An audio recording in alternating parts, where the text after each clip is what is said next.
deliberative stage of our budget process. This is the hard part, because this is where we have to face the fact that we very likely have many more needs than we have resources with which to respond to them. And we realize that we have to make tough choices by majority vote, and every dollar we choose to spend on a particular is a dollar less that we have to spend on the others. And we have to do this when we can very easily have 14 different sets of priorities. It's a 14-person zero-sum game, and it's a recipe for disappointment. When we finish this process, some or all of us will be disappointed.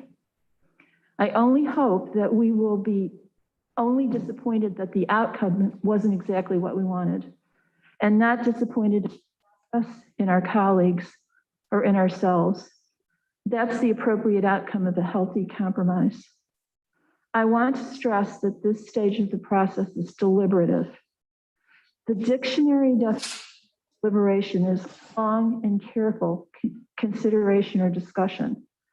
The definitions include. So please expect that we will have differences of opinion, and really listen to each other's opinions. And I mean really listen. Don't sit there listening for points that you can debate the next time you raise your hand. Let's try to disagree without being disagreeable. Long weekend to consider the OTRs we'll be voting on in this stage. And we've seen plenty of emails flying back and forth about certain of them for a couple of weeks now. I expect that most of us have pretty definite ideas about what we're going to support and what we won't. And very few minds will be changed by our debate. For this reason, I seriously considered limiting the number of times any one of us can address any one particular issue. Our own rules are silent on this issue and refer us to Robert's rules. And Robert's rules say that a person can speak to a single issue only twice in a single meeting. Who knew?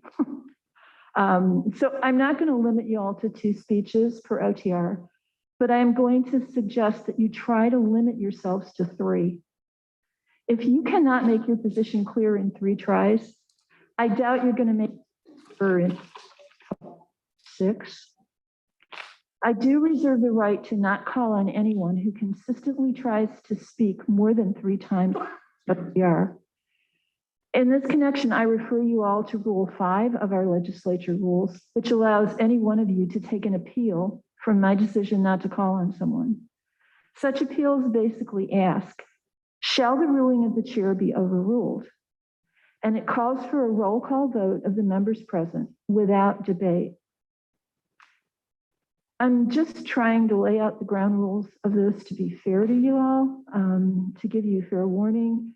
And my only concern in any of this is that our process is efficient and fair. We will be voting on the OTRs in the order in which they appear on the most recent list that Daniel Nolan sent us this afternoon. This starts with a housekeeping OTR, as is our usual practice, and I thank Martha for pointing that out to me because I didn't know. And then it takes the remaining OTRs in descending order of magnitude. This will allow us to budget our time so that we can spend the time necessary to address the OTRs that will have the biggest impact on our budget and on our fund balance. First, though, staff will inform us as to what our anticipated unassigned fund balance will be, net of the monies to be expended in this recommended budget. This will be our starting point for determining what our unassigned fund balance will be as we vote on each OTR that may or will reduce our fund balance. So with that, I hope you'll appreciate that we're not here to argue about how much we have in fund balance. We are here to just have a starting point so we can proceed to consider our OTRs in the context of our total budget and our fund balance. So I think Lisa has sent us some information balance, and she will be filling us in on what we need to know. Thank you. Thank you, Madam Chair. So I just probably an hour or so ago emailed the group the status of the estimated unassigned. Is there a way to general- make that louder? I don't know. Is there? For me to be louder? I don't know. Yeah. Yeah. You're at 100%. Use your outdoor voice, Lisa. Okay. I will you. try my best. Thank Is you. that any better? Okay, so I just sent you all our best estimates as to the net unassigned general fund balance at the close of this year and at the close of 2022 as budgeted. So, and I just want to briefly go over how we've arrived at this figure, and I'll just state that Dan Nolan and myself went through these numbers and confirmed them with Rick Snyder, our Director of Finance. So we all are in agreement that these are the best estimates that we have at this time. So at year end 2020, our certified unassigned general fund balance was $47,997,368.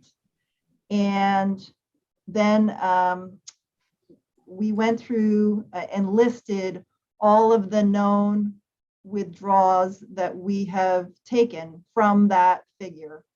Approximately 1.13 million was taken to balance the 2020 budget. So that was taken out in this year, 2021. Other uses of fund balance. Carmen, can we ask to do a screen share or what she's talking about? Oh, would that be helpful? I'd be happy to. Probably. Sure. Thank you. And this references section 2, page 36, is that right? Or is that sort of from that? Updated. I think it's a little more detailed. No, I know it's updated, but that's kind of the frame. More or less, yes, it provides some more detail from that. Yes. And if you give me one moment, I will share my screen.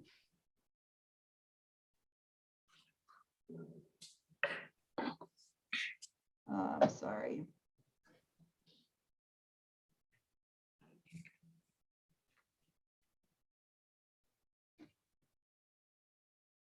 I don't have the exact one up, but I will.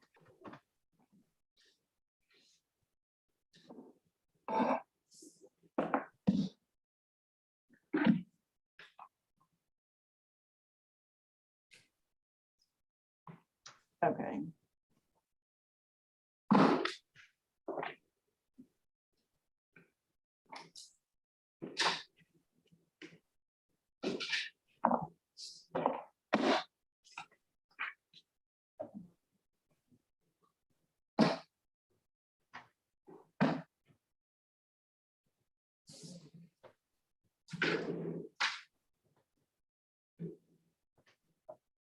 I'm sorry, it's going to give me just one more minute and I'll have it for you.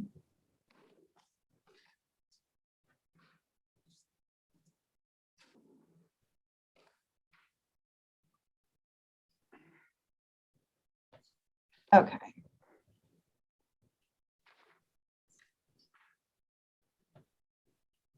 Are you able to see the Excel spreadsheet that I'm referring to now? Yeah, if you could make it a little bit larger. I don't know if that's possible. I've got one on my desk, so I'll follow along there. I'm the farthest away from the screen. Okay. Let me just see. Resume share. Lisa, in the bottom right corner of your page, you should be able to click the little plus button next to 100%. Yep. Did that help? Yes. Okay, fantastic. Okay, thank you. Sometimes it takes a village here. So we're starting with the unassigned general fund balance at the end of the year 2020, 47.997 million. And then we're subtracting the following in 2021. About 1.13 million was used to balance the 2021 budget as determined in last year's budget process. 3 million was set aside for the purchase of the Tioga Street property and 250,000 for public safety building improvements. Let's see, the estimated use of rollover in the current year is 393,000.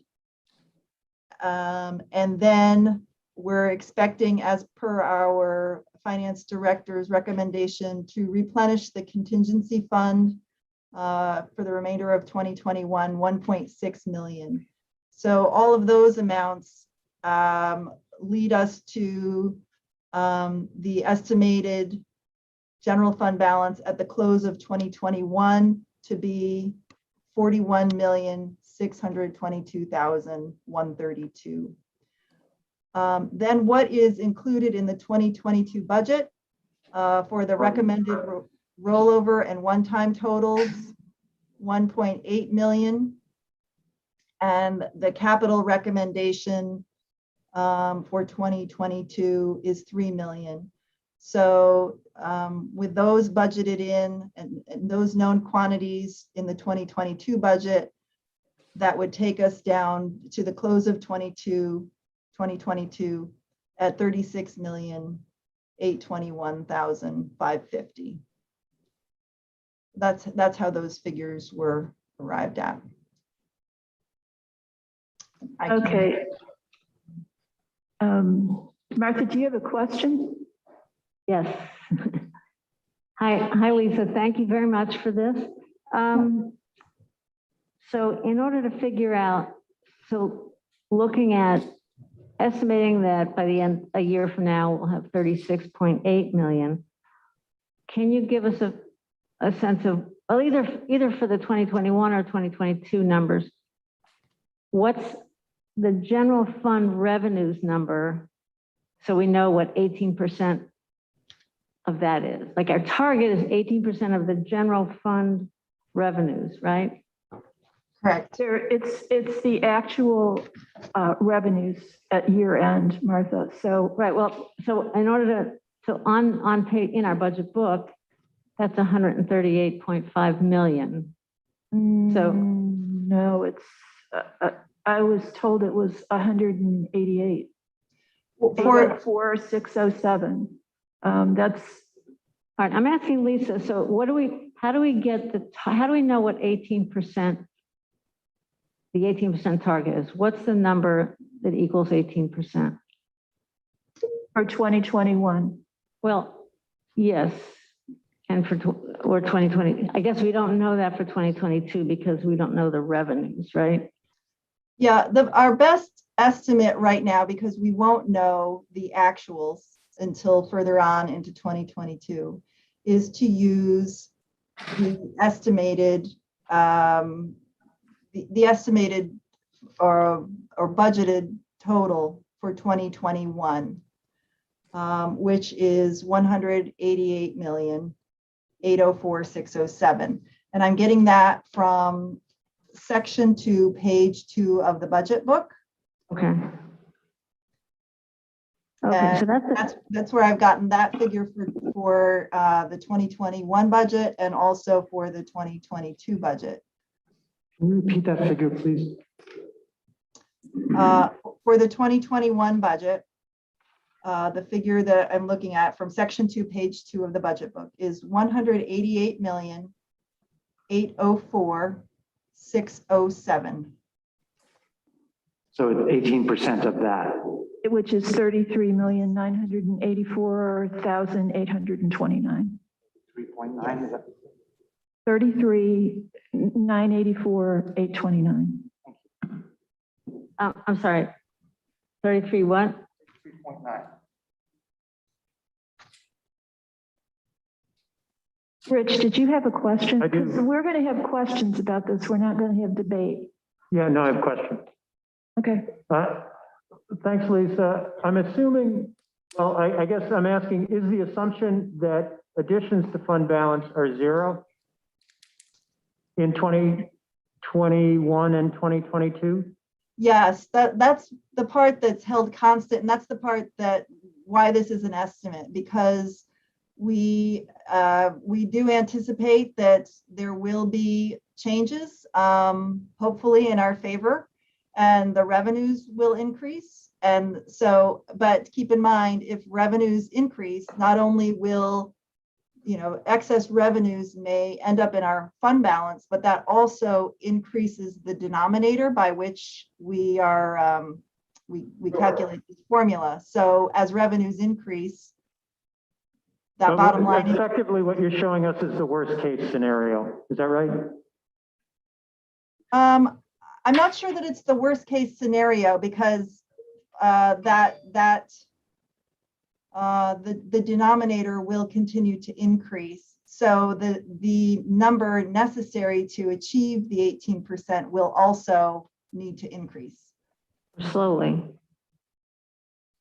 But essentially, you're saying we're anticipating zero contributions to fund balance to arrive at these numbers of 36 million and 41 million. Is that correct? That's correct. Okay. And I'm gonna stop the share unless others are, so I can see better, if that's okay with everyone. Yeah, that's fine. And I have to say that I'm not quite as concerned about the year-end 2022 numbers. I think for our purposes here today, we need to pay attention to the year-end 2021 numbers. And if we have additional revenues that come in, we're not going to know what those are until after the first of the year. So we can revisit this issue at that point. So, Martha. Well, we do have information from a half a year so far for 2021, and as I emailed earlier today. And as I said, we're not going to argue about the fund balance. Okay, with respect, we've always really been relaxed about people getting and confirming information. So, for example, because using ARPA for capital, it's already been clearly stated, we will see an additional budget relief of 1.67 million a year. So not counting increases in deed transfer tax, clerk's fees, casino money, and sales tax, we will see that budget relief because of the earlier decision we made about ARPA. Okay, thank you. All right, so now let's please move on to consider our first OTR, which is a housekeeping OTR. And I think that was introduced by Mr. John. Rich, would you like to move that? I'm just looking for it on the sheet here. It's at the top. Oh, okay. Now this is to change the doer OTR from project manager to assistant director ER dispatch and increase salary to $34,642 and fringe to $17,900 to fix the error. Can I get a second on that? Shauna seconds. Any discussion? Are we ready to vote? Okay, Kathy? Shauna Black, Yes. Amanda Champion, Yes. Deborah Dawson, Yes. Henry Granison,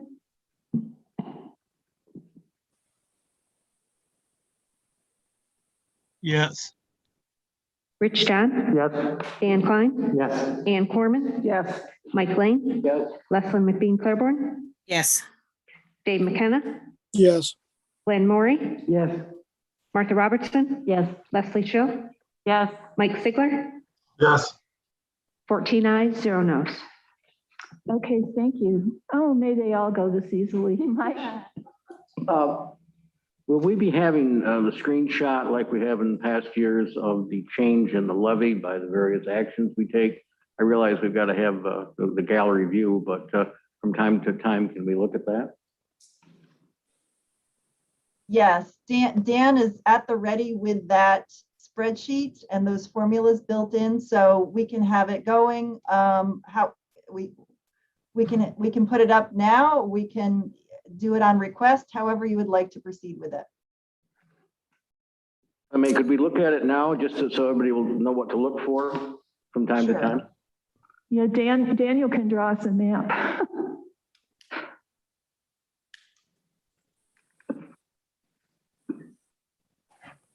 Okay, so what does that do exactly?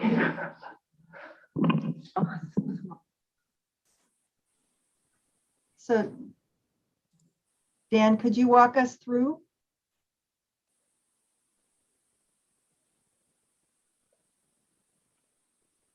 Oh, I'm glad that's not my desktop. Hey, sorry, I had a hard time finding the controls for Zoom while simultaneously sharing. Let me put it back up. Ready? There we go. Share. Okay, does everybody see everything? Yes, sir. Yes. All right. Okay, so walking through the sheet right now. These are the tax calculations up at the upper left-hand corner here for some static figures from the prior year involving the assessed taxable base, the median home price for the prior year, and the tax cap for that year. This is the same figures for 2021, and here's a relative change. The impact of the approved amendments will be stated at the top. So as amendments get approved, as you will see over here, let me hide my Zoom box here. Over to the right, as these get approved, the number of the quantitative change in the approval will come over here, and it will then be reflected up at the top. Right now, what we have is we have the 2021 tax levy, so the prior year, the current recommended budget, the levy increase over the levy increase for the recommended budget over the prior year, and then in the white column, we'll have the 2022 amended budget, or what will eventually wind up becoming your guys' adopted budget. So that's the change relative to from the prior adopted budget to the current adopted budget. Here's Can you a make break. that a little bit bigger? Yeah, unfortunately, there'll be a lot of movement if we do that, but let me see if I can. We'll try really hard not to get motion sickness. I was going to say there's going to be a lot of That's zooming fair. around, so I apologize. That's better. Thank you. Yeah, no problem. No problem. So then here's the amended versus recommendation. So basically, the recommended budget here, and then your guys' adjustments and changes. This would quantify what those changes are. Each of the categories would be the tax levy, the prior year, your levy increase relative to the adopted budget, the tax rate, again, 2021 versus 2022, and then any additional changes, taxes on the median priced home, the nominal value, not necessarily the rate, and then the change in the tax bill, the nominal value for the median price home. Draws on reserves would be draws on fund balance.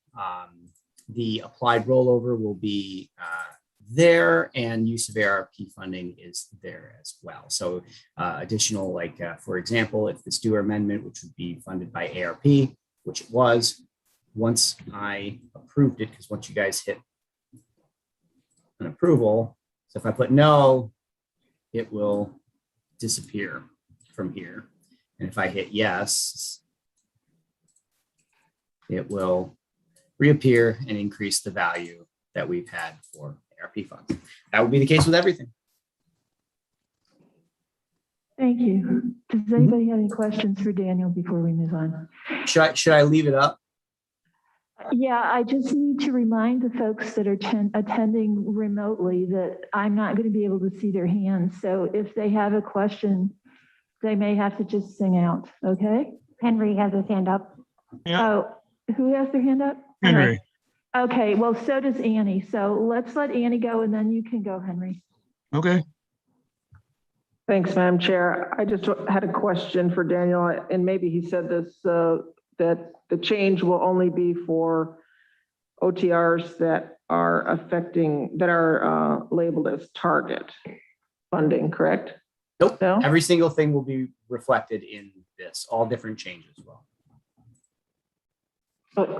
So rollover OTR, additional rollover OTRs will be here. There's no, to my knowledge, there's no rollover, but ARP funded OTRs, they'll be reflected here, and draws on reserves will be reflected here. Okay, they'll be reflected down there. Okay, thanks. I was having trouble following it. Thank you. I know, I'm sorry. It's an imperfect kind of system, but we got some. But if something comes out of reserves or ARPA, it doesn't affect the tax levy and the tax rate. And it doesn't affect the general fund either. Yeah. No, the only things that would affect the tax levy, the tax rate would be target OTRs. As you'll see over here, I'm sorry for all the zooming around, but as you can see, this is a target OTR and it is the proposed impact on the levy is 3%. That's because this is a revenue. So that's actually a bad example, but here we go. This is a better one. This is a $50,000 target OTR. If it is approved, it would have a 0.1% impact on the tax levy. Okay, Henry? Yes, I was curious about the, from Lisa and Rick, the updates regarding casino revenue and sales tax. Because don't we usually have an update on where we exactly stand before we start voting on OTRs? Well, I don't know that we'll know the final number until after the end of the year, Henry. Right. But we can get an update in terms of the overall budget, in terms of whether things have changed in the last like 2 or 3 months, right? I guess we could. I thought we had just received an update at the August meeting, September meeting. Let me address that. We discussed it at the last legislative meeting when we said we would be bringing the next sales tax report to the next legislature meeting. We haven't gotten September's yet. And so we discussed that just last week. And I said the same thing about casino revenues. When we get them, it'll be shared with the legislature. That doesn't come until late October. And the room tax report I just got today from Lisa Schott and from Nick Hemholt, and that will be on next week's legislative agenda also. So if we have them all ready for you, next week is the earliest you'll be seeing those. Okay, thanks, Rick. Mhm. Martha?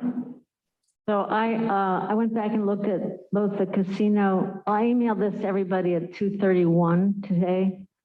In addition to the increases on deed transfer and clerk's fees, casino money, as of the first 2 quarters this year, were already $258,754 more than the total 2021 budget. So that's as of June 30th. We're already $250,000 over budget. For sales tax, the first 2 quarters are almost 1.8 million over our 2021 budget for the first 2 quarters. So we're, considerably ahead of our 2021 budget on sales tax. Thank you. Okay, are we ready to move on? So next up, we have an OTR filed by Klein, Black, Dawson, McBean, Claiborne, and Corman. Dan, this is your baby, so I'll let you move it. Thank you. I will speak to this in a minute, but I just want to note that Mike Sigler and Glenn Morey also asked to be included as sponsors of this. I think they emailed me directly, so if the minutes could reflect that, please. Well, thank you, and welcome, Sigler and Morey. So I'd like to move the amendment that draws funds necessary from the unassigned fund balance to cover all proposed 2022 levy increases. And Shauna Black seconds that. So discussion. Dan, you kick us off, please. Thank you. I'll say a few quick things. First of all, this has usually come last in the budget process, and to me that made sense kind of mathematically and budgetarily, but I was advised that maybe psychologically that wasn't the best thing, that it felt like we were trying to undo what had been done already. So that's why that's one of the reasons it's being introduced at the beginning this time. It's always pointed out that this is a risky budgetary maneuver, and it is. There can be no doubt about it. Many things, almost everything we do in a budget is a prediction, and it could be right or it could be wrong. So there's some risk involved. So I would characterize this as risky but not reckless. Because in the worst case scenario, if things do not play out in 2022 as we were hoping, we have the means to make those adjustments, right? We can tax more, we can cut expenses, We can draw from the fund balance further. So it's a risk, just like all budgeting is, but I do not think we're risking the financial standing of the county, in any meaningful way. And then the last thing I wanted to say was, so this would bring the tax levy to zero. And I just want to say that zero, it doesn't mean your tax bill will change zero, right? There's other factors that affect your tax bills. I just want to make sure the public understands that. And also that in some ways that does make it symbolic. It's not, it is just a number. It could have been a different way to calculate this tax relief to taxpayers. But in this case, it's somewhat symbolic, but I think it's a good symbol. I think it would send a very good message to taxpayers. It would be good news. And I think the public could use some good news this year. Thanks. Thanks, Dan. I have Shauna and then Martha. Yeah, thank you, Madam Chair. Whenever we started the budget process, and even before that, we received recovery funds, and the whole idea of our recovery funds was to invest those in our community and to do things that would help our community. The way that I see the best help for the most amount of people is by voting on this amendment. This would allow homeowners, as long as their assessment stays the same, for their tax rate to stay the same for this year. And this is a function that as a legislature, we can vote on. As a Democrat, you very rarely hear of Democrats either lowering the tax rate or keeping the same tax rate. But I think this is really our obligation to our constituents. I know that many people in this county have suffered through COVID-19.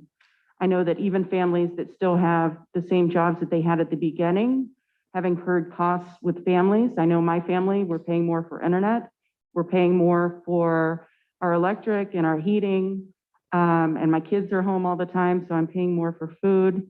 And it's those little expenses that are really adding up for our working families. So I do hope that my colleagues join us and we can pass this resolution. Thank you. Okay, I have Martha, and then Brittany says we have somebody with a hand up. Is that Henry? Henry. Okay, Yep. and then Mike Lane. Okay.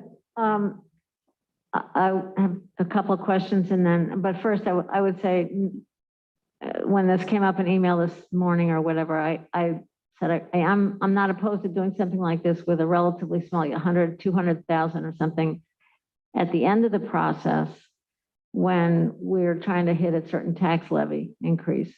This is not comfortable at all, but let me first ask, how did you come up with 1,565? Because I don't see that number anywhere. And in other words, the whole expense column comes up to 1.38, not 1.565. So where'd that number come from? And then in particular, I really like to hear from Lisa Holmes on what this would mean. The idea of filling a levy expense, which is recurring, with one time as in fund balance, what does that mean for next year? Knowing that that won't be my problem, but it will crowd out a lot of other things a year from now. So first to Dan, where'd the number come from? And then ask Lisa her comment. I'll give it a shot, and Dan Nolan, if you want to correct anything I say, please do. So that number is calculated by taking into account all the OTRs in the recommended budget and all the OTRs on this piece of paper in front of us. Add those two things together, and that comes to the 1.5 and change. You mean, so all the recommended OTRs that are target Yes. in the book, not the one-time spending OTRs? Correct, just target. Okay. Yeah, Daniel Nolan calculated that number for us because, of course, we tried to calculate it ourselves and missed the boat. Okay. Yeah. So it's just the change in the levy from the adopted budget prior to now, plus any target OTRs that are on this sheet.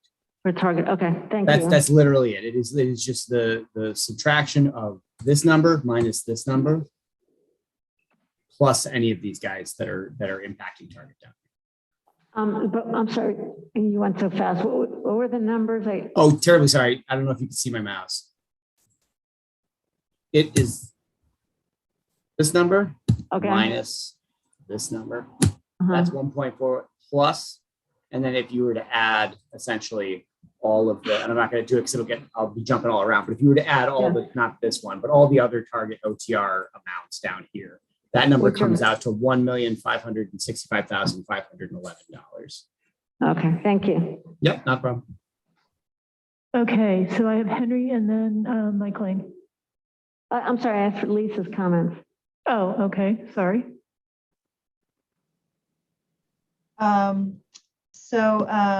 I think, you know, Martha, you spoke to this, Dan already spoke to it. There is a risk in doing that, or a caution in doing that, because it is using fund balance, which is a one-time revenue for a recurring expense.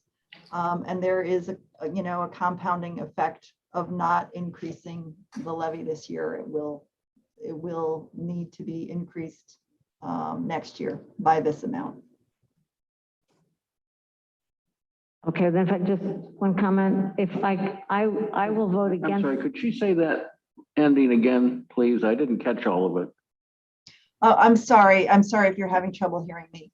I was just saying that there's a caution in doing it, and there a compounding effect of not increasing the levy this year. It will need to be increased next year by this amount, likely. Just as a summary, I'm going to vote against this amount, but reserve the right to, perhaps at the end of the process, to propose a smaller amount. Thank you, Martha. Okay, I've got Mike Lane and then Rich John. Wait, what Did about I me? skip Henry? I'm Yes, you sorry. did. Well, Henry, that's Okay. what you get for not gracing with us with your presence. But go ahead, please. Yeah. So Lisa, when you said that we're going to have to start with this levy next year, does that mean that to keep maintenance of effort next year, in theory, that we would have to, in fact, basically recover this amount of money and go on top of that to do it? Well, so we would need to find a revenue, increase revenue or decrease expense. I mean, there is precedent for having done it. We did that last year, 1.13 million, I believe, from fund balance. So that was taken from fund balance. But I believe that we decreased our contingency in the budget for that. We decreased an expense for that to make up that amount. Okay. Okay, thanks. Yeah. Okay, so I have Mike and then Brittany, you have somebody else? Leslin. In that order. Go ahead, Mike. Well, it sure would be great to be able to support this amendment, but I can't. Yeah, it would be great to say, no tax rate increase, we'll just dip in, but Lisa has just told us the next year we got to start out covering this even before the levy increase we'll need for other things next year. The truth is the cost of local government, cost of any government goes up every year. We're going to see more inflation this year during 2022. We're going to have labor negotiations. We're going to have people from our employees association saying that our costs are going up. We need more help. We're going to have agencies needing more money. We're going to have a lot of things that are going to happen. Our job as elected representatives, in my opinion, is to do our best with our budget and to try to keep the tax rate increases reasonably low. I think the 2.7%, which we talked about back when we had the initial budget conferences, conference early in April, or late in April it was, then I think that kind of makes some sense, because we are going to see increases, as I have mentioned before.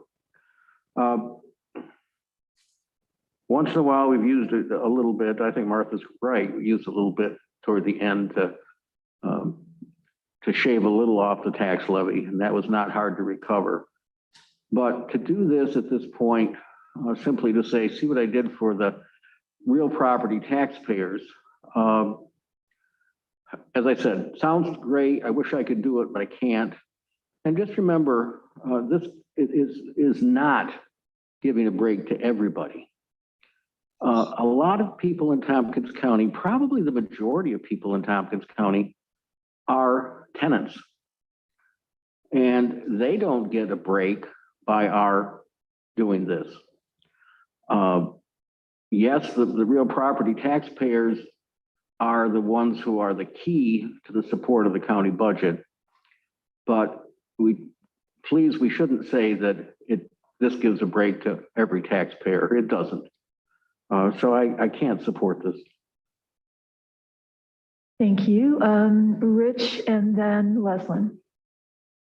Thank you. I've voted for this in past years, but it's odd to me to be doing it out of order. It does seem like considering this at the end when we have a fuller picture of what we've done in our deliberative process would be more comfortable. I agree with doing something in principle. I think I'm not going to support this. And I also have a question that in past years, we've gone through this process of analyzing our assumptions regarding sales tax revenue. And we didn't seem to go there this year. And I'm wondering, did that conversation occur and what was the result of that, Dan? Well, I guess my opinion is that when we do those kinds of sales tax adjustments, which I've done, it's kind of a game. Yes. It's just we just say, oh, let's change this number to this number. So I agree. Yeah. Okay. So it sounds like we all agree. I decided this year just go right to the fund balance, the real number, and just say what we're doing. We're taking the money out of the bank with the assumption and the hope that we're going to do well enough next year that this amount of money is not going to be not going to hurt the county, not going to hurt our financial picture. But Lisa has just said that we'll have a compounding problem we'll give ourselves next year. So that has been true every year. Every year we do this. And almost every year for the last 10 years, including 2020, we ended up with a surplus. So just like any other budgeting, you're taking a guess, and you're taking a gamble. And if revenue comes in lower and expenses come in higher than you anticipated, then you have to make that up somewhere. It's always true in all budgeting. And that's all this is a budget number that we're using. Yeah, I guess I'm troubled because our county administrator has just given us fund balance information that excluded any possible estimates of revenue. So we're now looking at a really grim drop in our fund balance. At the same time, we're presented with this OTR that draws further on fund balance, which makes me uncomfortable. That's why I'm not going to support it. I'm sorry. Okay, I have Leslin and then Martha and then Shauna. Deborah, thank you. Dan said much of what I was going to say, and this is a resolution that I and others, I think, at least in my own head, I intended to bring towards the end of the process, because that's normally what we do. So Dan, I want to thank Dan and applaud him for just saying, let's just get it out the bat and see where it goes. So I am going to, if this doesn't get voted in favor of, I'm sure with others will reserve the right to bring this in the end of our process, see where we are and move there. But Dan is actually right. Every year we go through this. Every year we have the same sort of reasoning of why we shouldn't. And every year, for a very long time, I would say, we have come in with very good surpluses in our year. So I think this is potentially a gamble we can take. So I just wanted to share those thoughts. Thank you. Okay, Martha? Well,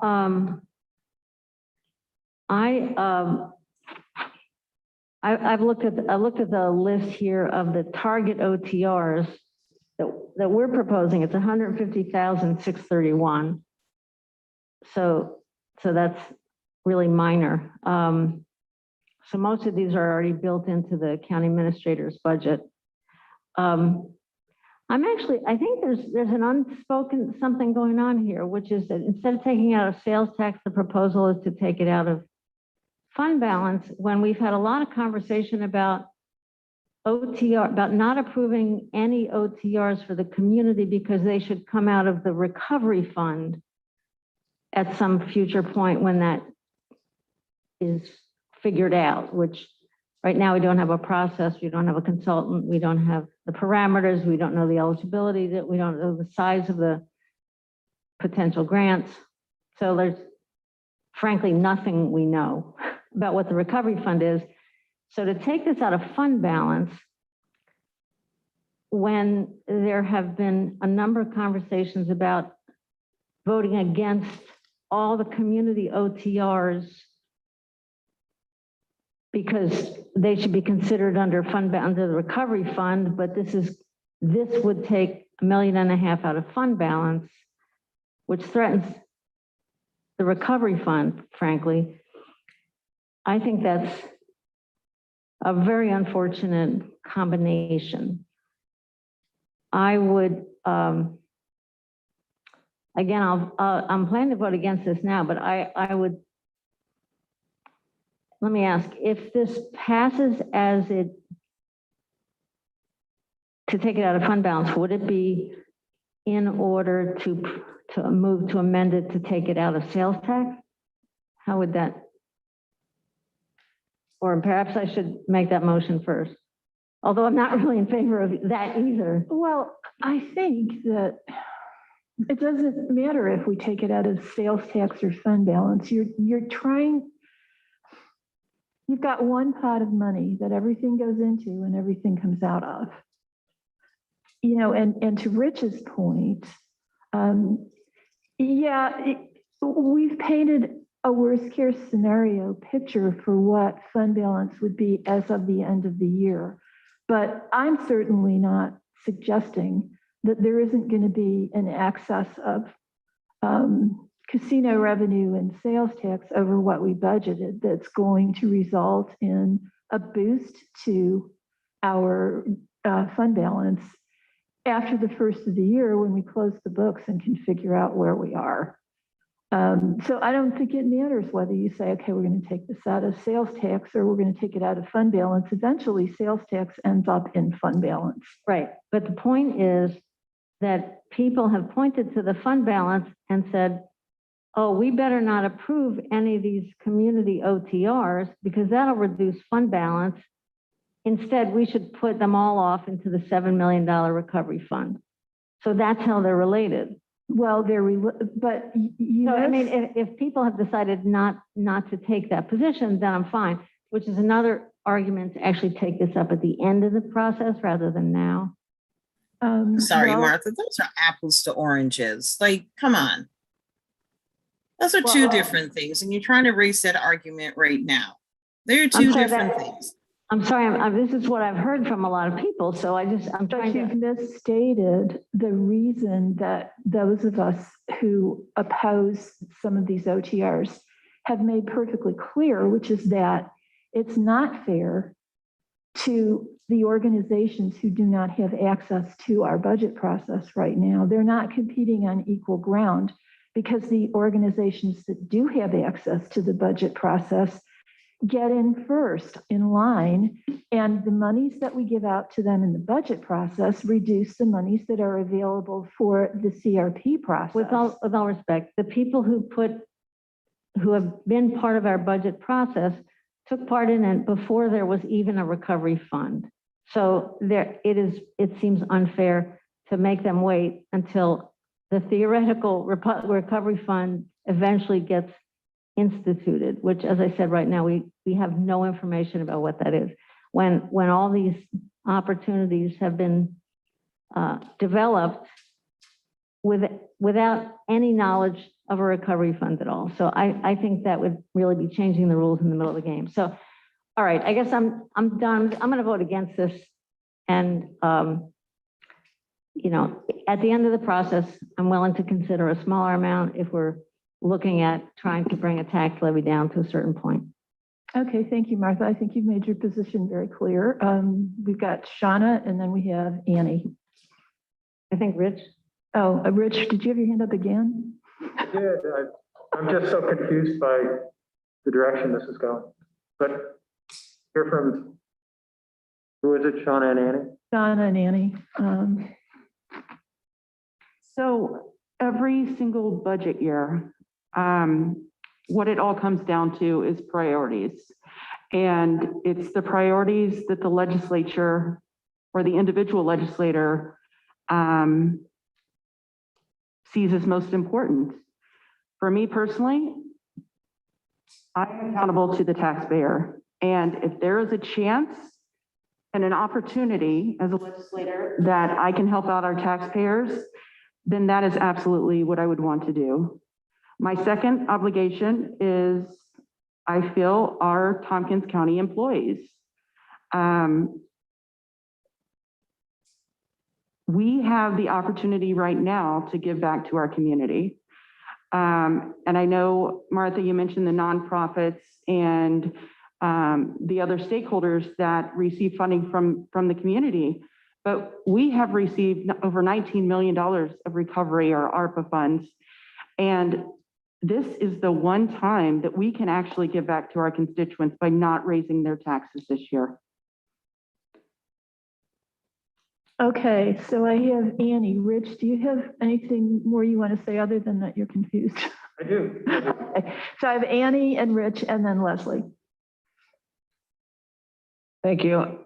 So in listening, I added my name to in support of this resolution, this amendment, I should say. And but in hearing the reasons from people of whether they're going to vote for it, against it, some have said that if we could have this later in the process, if this fails, maybe some people would be for bringing up a smaller amount. So I'm going to see if there's some type of compromise that we could reach now. And I'm going to see if there's an appetite for amending this to 1 million versus 1.5 million. So I'm going to propose that amendment. That's all. Okay, do we have a second on Annie's proposed amendment? Second for discussion. Okay, Mike Lane has seconded it for just, so does anyone have anything directed to the amendment? Are we, Mike? A smaller amount is always better in this case. Okay, that's a good point. Anybody else? Henry, Henry? hello. Do we know, and Daniel do the calculations to see what the tax assessment would be if we load it to $1 million? Well, let's find out.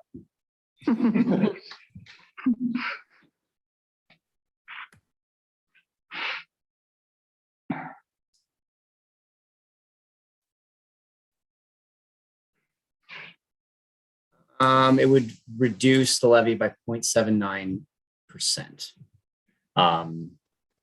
So again, there's some other things that impact the levy that are yet to be discussed. If I were to, let's just do that. Let's just say that they're all approved.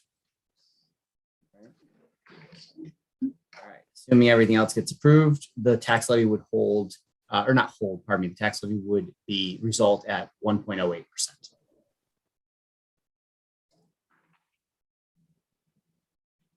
Okay. Thank you. Okay, are we ready to vote on the amendment? Kathy? Shauna Black, I'm sorry, we're voting on the amendment? Yes. No. Amanda Champion, No. Henry Grandison, Yes. Rich John, Yes. Dan Klein, No. Ann Corman, Yes. Mike Lane, Yes. Leslyn McBean Claiborne, Yes. Dave McKenna, Yes. Glenn Maury, No. Martha Robertson, Yes. Leslie Show, Yes. Mike Sigler, No. Deborah Dawson, Yes. 9 ayes, 5 noes. Okay, so now the main motion is, no, I don't know what it is. Now it's going to be to reduce the tax levy by moving $1 million of the cost of these OTRs in Lisa's budget. And is it the target OTRs, Daniel? Yes. Okay, to take $1 million out of fund balance to pay for that. I still have hands up. I think. Brittany, was there anybody? No. No, okay, but I do have Rich. And Leslie, sorry. Yeah, I guess I'd respond to Shauna's point that we always have to be careful about taxpayer money. That's what our job is. At the same time, I don't think we're going to take an approach that success is never raising taxes. What we have to do is a more complicated analysis of delivering value on the taxes collected. And towards that end, sometimes you have to raise taxes. I'm more comfortable with the amendment with Annie's proposal, and I'm debating whether to support it. But I do want to address the larger context of your comments, Deborah, regarding our OTR process, because it seems I've gone through this cycle 5 budgets before this one, and it was my understanding that we did consider member-filed OTRs involving community organizations. And this year we seem to have introduced this idea that there's line jumping, and I don't know what that means. That's the source of my confusion, in that there seems to be this repeated statement that some organizations aren't able to make proposals. And I don't know which organizations those are and why they're excluded.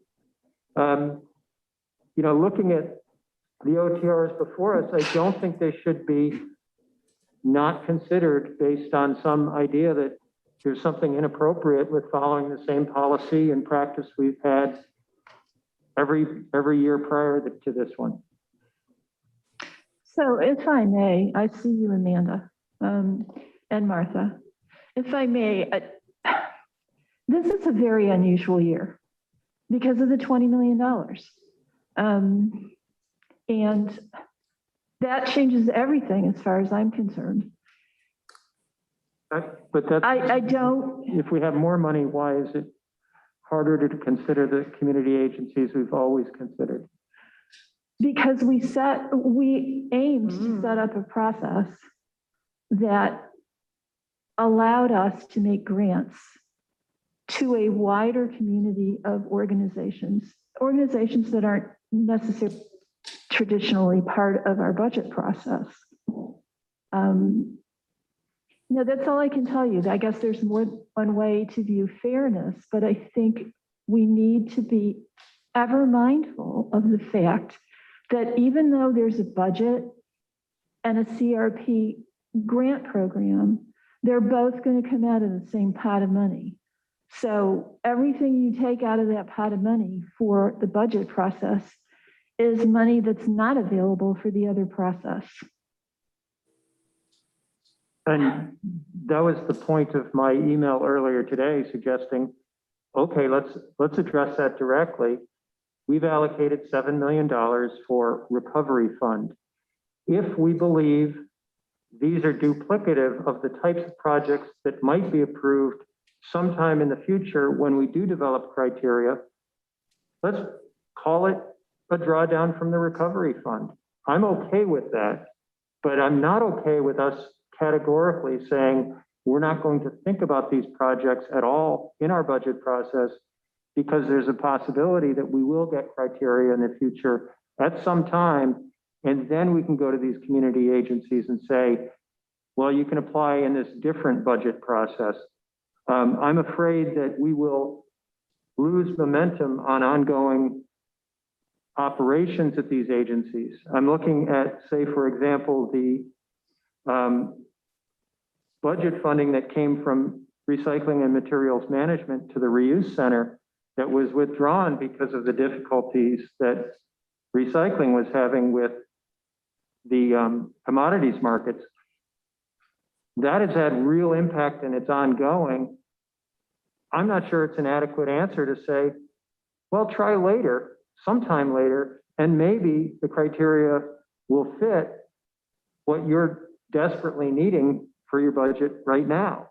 I don't think that's an adequate answer.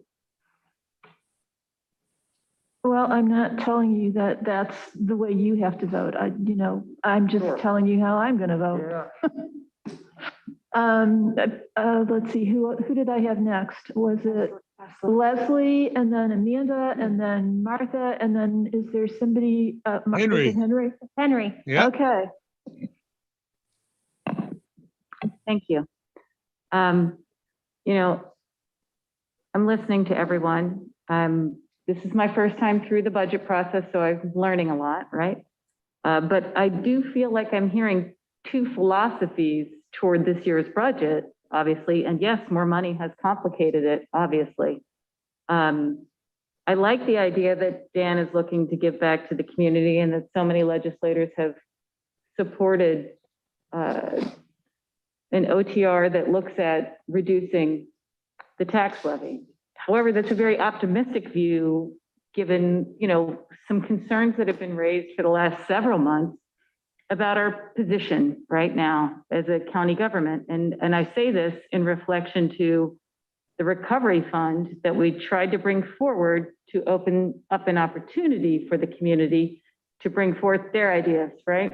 For grant-funded programs that could really make a difference locally in light of and in following up on, this time of recovery, if you will, from COVID and what that means to anybody individually or a business or a community agency.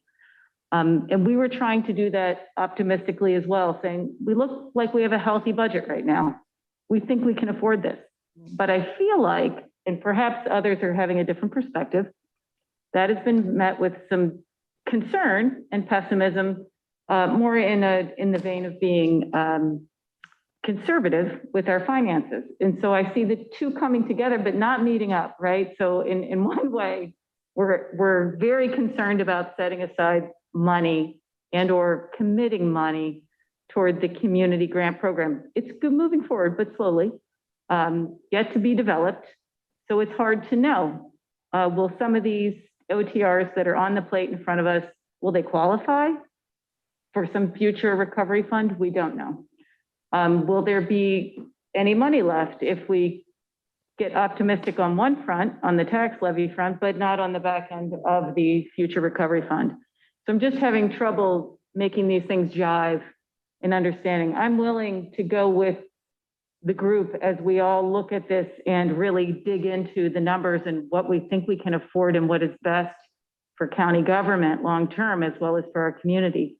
But I feel like there are shifting sands depending on which thing we're looking at. And so folks have different colored glasses with different approaches. I'm just trying to, I'd love to hear from other people if this sounds like we have two tides running against one another. I'd like to bring them together somehow. Thanks, Leslie. I wish I had an answer for you. Amanda. I think Leslie might have said it more eloquently than I. Couple things. Did Annie's amendment also include moving this to the end of the meeting? No. Okay, so it's just changing the amount to 1 million. Okay. Yes, ma'am.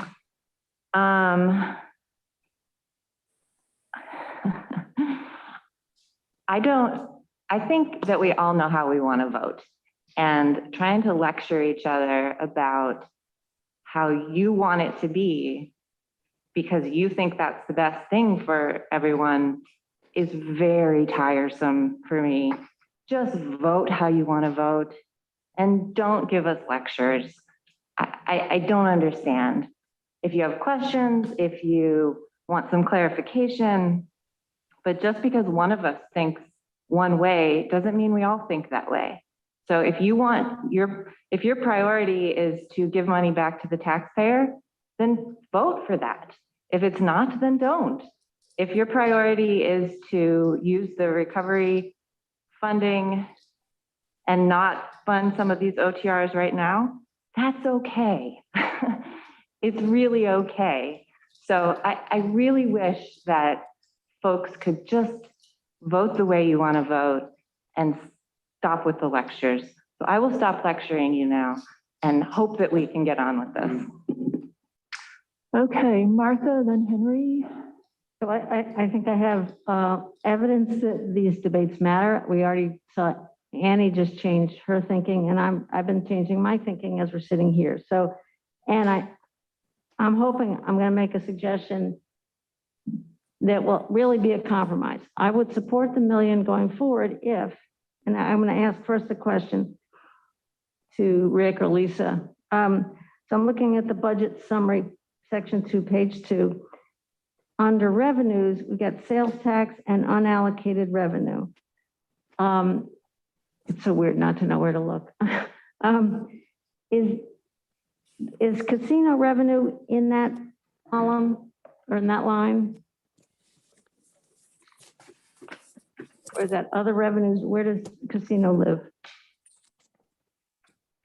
Martha, off the top of my head, I can't tell you where that lives without doing a little more digging. I'd be happy to do that, unless Dan knows off the top of his head, Dan Nolan. It should be, I believe it's an unallocated revenue.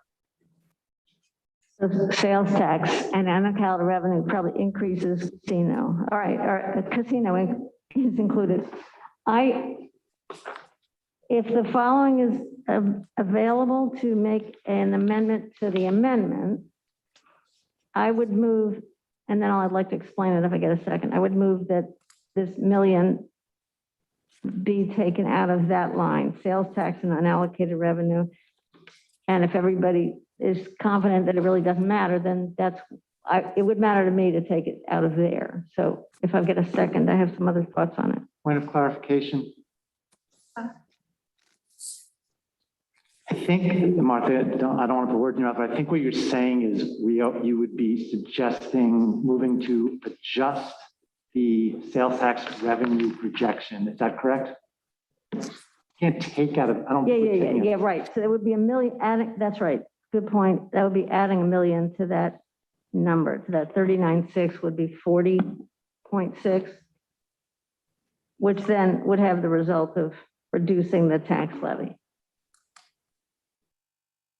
So if I get a second, I mean, I think, because I've been arguing, in email and just earlier today that I thought these revenues are in significantly better shape than we could have hoped for.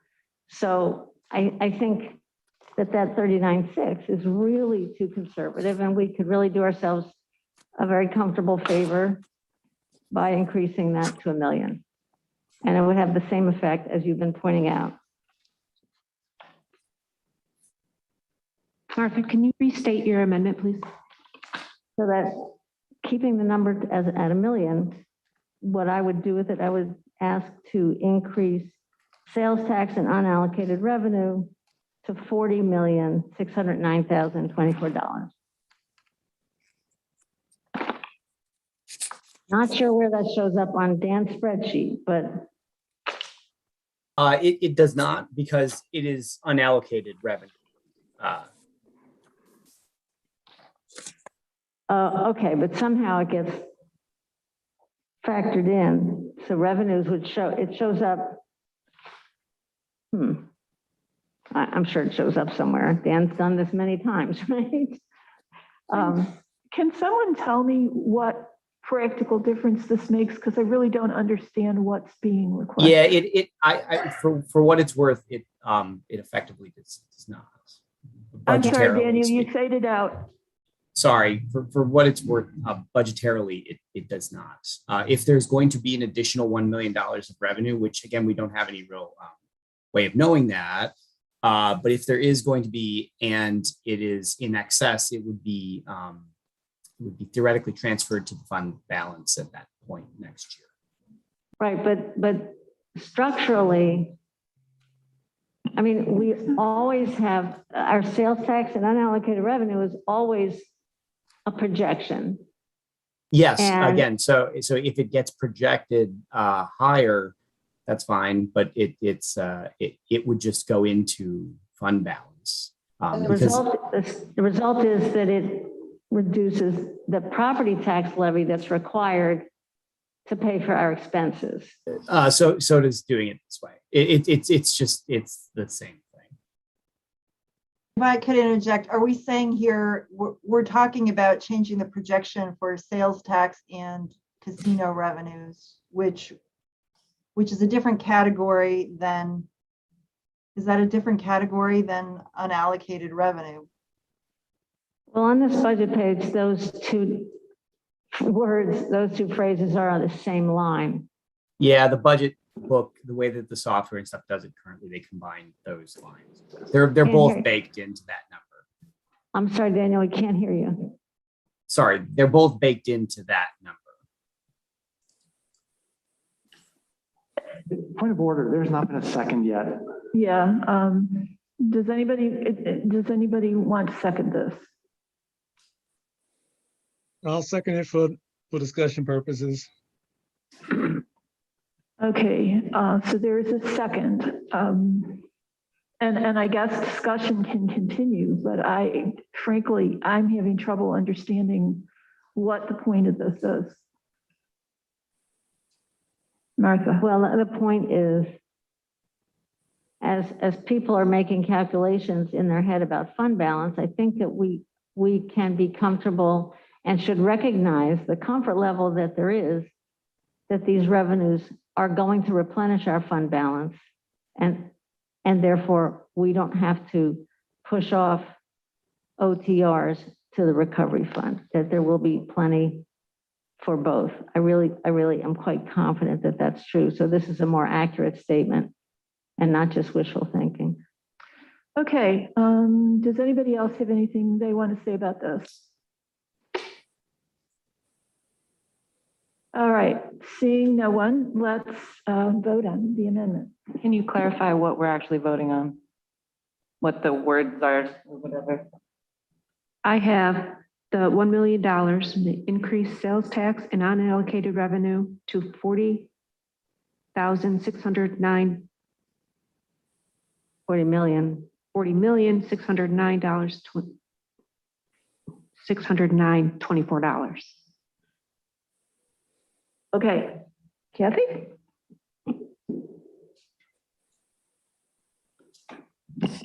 Black? No. Amanda Champion? No. Henry Grandison? Yes. Rich John? Yes. Dan Klein? No. Ann Corman? Yes. Mike Lane? No. Leslyn McBean Claiborne?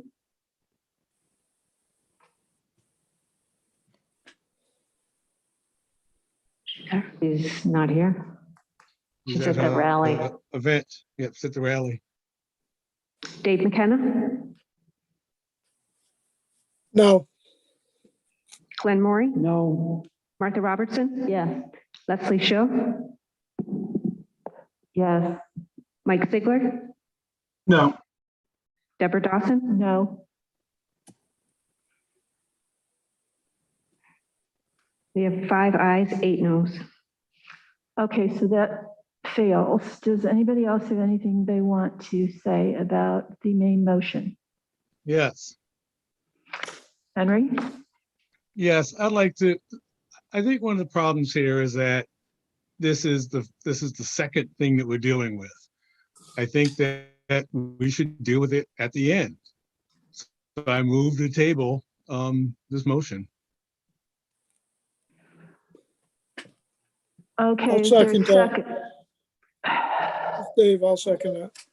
All right, so Dave McKenna seconds that. Is there any discussion? I thought there was no discussion on a motion to table.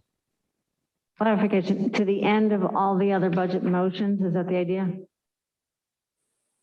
I don't think I have to tell a time either. Well, to the end of what?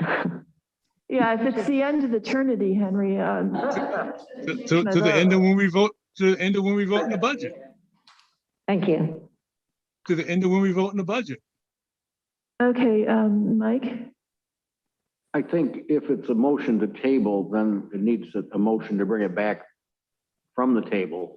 The other way of doing it is a motion to postpone until, for example, the end of the discussion about the OTRs. Thank you for that. Henry, did you want to leave your motion as a motion to table, or would you like to change it to a motion to postpone? I guess a motion to postpone. Is that friendly to you, Dave? Yes. Okay, voting on the motion to postpone. Kathy? Shauna Black, No. Amanda Champion, No. Henry Grandison, Yes. Rich John, Yes. Dan Klein, No. Ann Corman, No. Mike Lane, Yes. Leslie she's not here. Dave McKenna, Yes. Glenn Maury, No. Martha Robertson, Yes. Leslie Show, Yes. Mike Sigler, No. Deborah Dawson, No. 6 ayes, 7 noes. Motion fails. Okay, that fails, and now we return to the main motion. Are we ready to vote? Dan, do you have? And Corman. Hang on a second, we're checking the vote.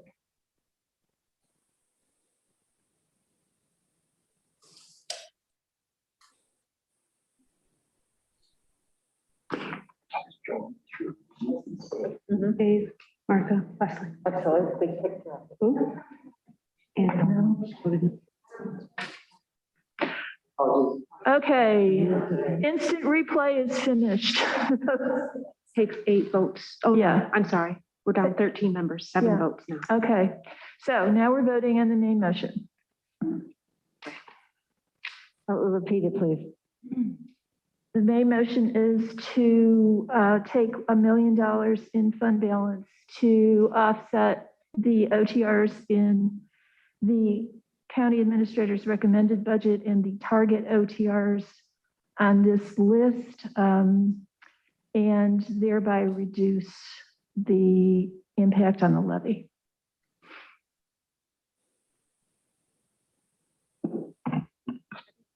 Yep. Shauna Black, Yes. Amanda Champion, Henry Grandison, Yes. Rich John, Yes. Dan Klein, Yes. Ann Corman, Yes. Mike Lane, No. Dave McKenna, Yes. Glenn Maury, Yes. Martha Robertson, No. Leslie Show, Yes. Mike Sigler, Yes. Deborah Dawson, Yes. 11 ayes, 2 noes. Okay, then, Daniel, you want to show us what that looks like on our handy dandy budget spreadsheet? Got it. One sec. There you go. The levy versus the prior year would now be 0.79%. The tax rate would drop from $6.21 per $1,000 of tax incidence to $6.15. That would represent $1,260 for taxes on the median price homes, And the change in the tax bill for the median price home owner would be $17.92. All right, thank you very much, Daniel. Okay, everybody, let's move on. The next was filed Self and Leslie Schill and Michael Lane, and it is to fund the county's share of the sponsor county's local match for SUNY infrastructure grants to finance capital improvements and deferred maintenance. The funding required from us would be $310,000 in 2022 and $155,000 in 2023. And if Mike or Leslie would like to move that, I'd appreciate it. I see Mike move it, Leslie seconds. I think most of you are familiar with the impetus for this particular OTR. We've had several meetings with Bill Talbot and the folks at 3. So I guess basically at this point, I would just note that, you know, the TC3 campus is our property shared with Cortland County, and we are responsible for maintaining it. So I view this as part of our county operations. I would certainly be willing to hear if anybody has any questions or concerns. Mike. Can I speak to it in favor? Sure. I think this is a good thing. Remember, TC3 doesn't have an account for its capital needs. There are things that have to go forward. They're going to get a grant to help them. But we have laboratories, for example, teaching laboratories that are 20 years old up there with that aren't the kinds of things that we want our students using. Cortland is on board with this, I believe, which is a good thing. We've been talking about having an oversight committee of the 2 legislatures that would be similar to ones that we had for capital improvement projects years ago. And I just think they've done a good job in looking at the various things that need to be done. Some of them, everything from erosion control to, as I said, classroom upgrades are in things that they'd like to move ahead, but they don't have any money at this point. And it's time, once again, as we have in the past, to look at their capital needs and become a team player. And I want to point out one last thing, and that is what the 2 counties come forward for these capital projects. The state will match 50%. Okay, anything else? Rich. I'm going to support the OTR, but at the same time, I just want to be clear that I don't think that TC3 should have to wait and try to get money from the recovery fund. I think this is the appropriate mechanism that we deal with it within our budget. I agree. I don't think anyone's suggesting that we not do it within the budget because it's county operations basically, but okay. Leslie. And just to add, and I'm glad that Mike Lane mentioned the 50% match because that's not insignificant, but this is also time constrained. And so TC3 needs our commitment before the end of November in order to get that match. So it's kind of critical that this moves forward now. Okay, thanks for pointing that out, Leslie. Brittany, you got somebody? Mike Ziegler. Mike? My question was on the 50% match. So Cortland will be voting on, what's the total here? $310,000? No, our match, the 50% match is the sponsor counties together have to commit to a 50% match. And our share of the 50% is 60, well, I can't remember offhand, is it 64 or something? It's about 2/3, Mike. And that's based on the ratio of enrollees from Tompkins County versus enrollees from Cortland. Okay, so our 310, and then they're kicking in whatever the other percentage is that they've. Right. Okay, I got you. Okay, Brittany, you got somebody, and then Martha has a question. Henry. Henry? Yes, you mentioned that Cortland County was looking about doing some in-value stuff. How would that be measured by the SUNY? Well, I mean, that's a question really for Bill Talbot to figure out. But he has checked with SUNY, and SUNY has indicated that in-kind contributions do qualify. And one thing I will remind everyone is that we're putting this in an account line in the county that's dedicated to TC3.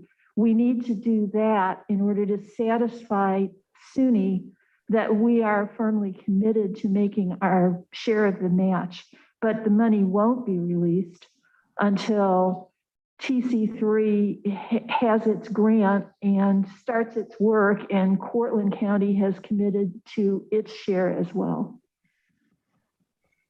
Did you also check with Arel whether we could do also in-kind contributions? No, I didn't. Mike? Because it just seemed like we could also do the same thing as Cortland and save us some actual outlay of cash. God. I would think that the kind of in-kind things might be in out of highway departments in the two counties, for example, work on the parking lots or the erosion issue with their pond, for example. Leslie? Yes, it looked like the opportunity for in-kind contribution would be largely for pavement maintenance. There was a strong need for engineering analysis and a study to be done, for which I believe they want to bring on a consultant, and this was around multiple stormwater control concerns, some of which were large. And then there are also the academic fit out and refurbishment, renovation of some spaces. And I have a feeling that what we're going to need here are different kinds of expertise to bring in order to accomplish those goals. And I will say that Bill and the TC3 folks have been extremely proactive about looking for grants everywhere they can find them.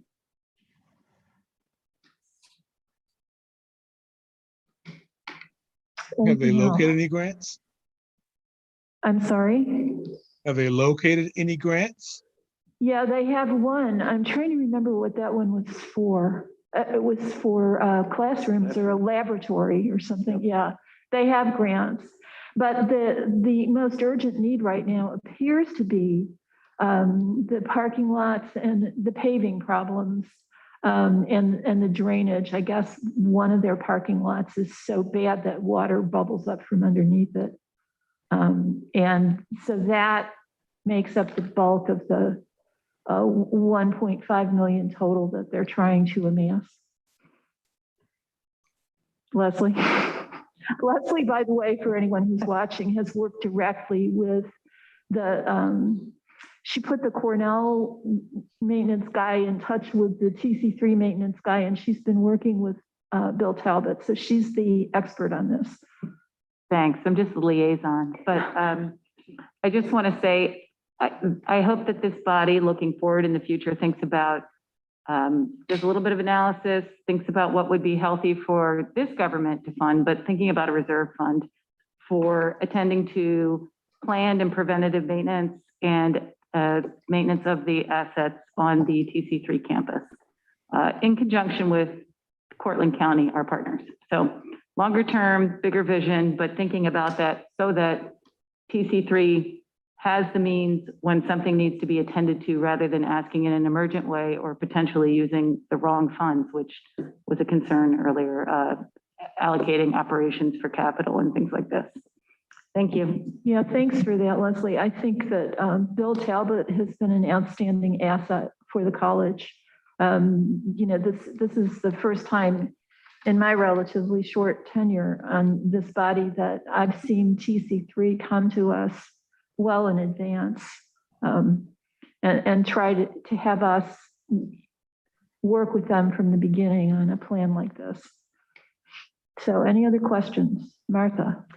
Yeah, we heard from a couple of federal folks today at Tiger, from the Cornell office and also from Senator Gillibrand's office. And there was conversation about the infrastructure bill and the Build Back Better bill, both, and then news today about, seeming a better chance that things will actually get passed by the end of October. So the question is, and I know Cornell is looking for certain funding streams through the federal funding, the federal bills. If there is, I want to support this, but I would also encourage TC3, and I don't know how to do that exactly, except maybe to say I would support this as up to 310,000. If TC3 is eligible for federal grant funding for this kind of maintenance, upgrades and maintenance for their facilities, I hope they will pursue federal opportunities and sort of bring the local share down as far as possible. So maybe Mike, being our liaison, has an answer to that. Well, I will say that in their presentations, they have pointed out that they have tens of millions of dollars worth of improvements and deferred maintenance that they need to attend to.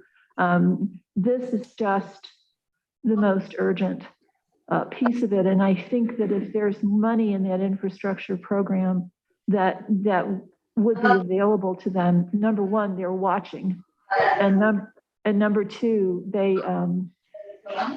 need it for other things. What's going on? Somebody's what?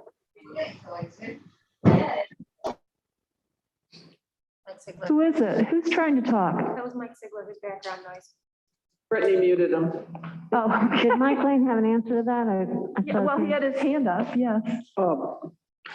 I wouldn't want to tinker with the figure because of exactly what Leslie said. We have to commit to this in order now. So they can apply so they can get by the December. state funding approved by this year. Thank you, Mike. Okay, anything else? We ready to vote? Okay, Kathy? Shauna Black, Yes. Amanda Champion, Henry Granison,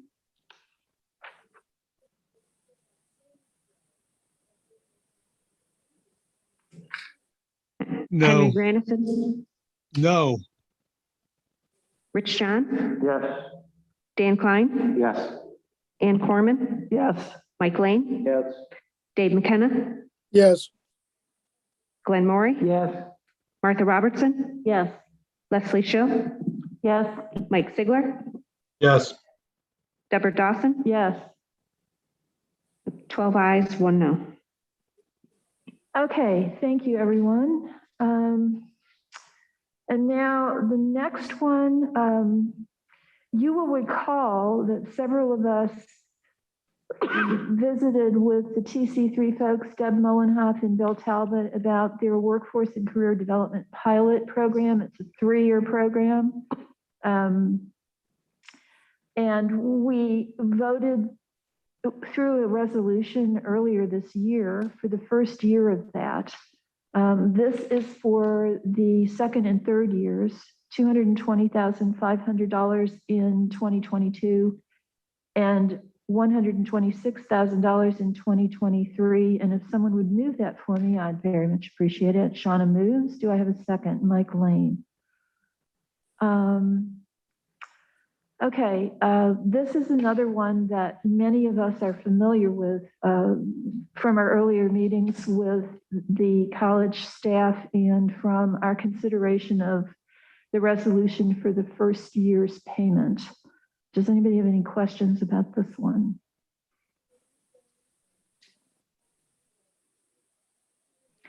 Seeing none, are we ready to vote? Okay, Kathy. Shauna Black, Yes. Amanda Champion, Yes. Henry Granison, yes, Rich John, Yes. Dan Klein, Yes. Ann Corman, Yes. Mike Lane, Yes.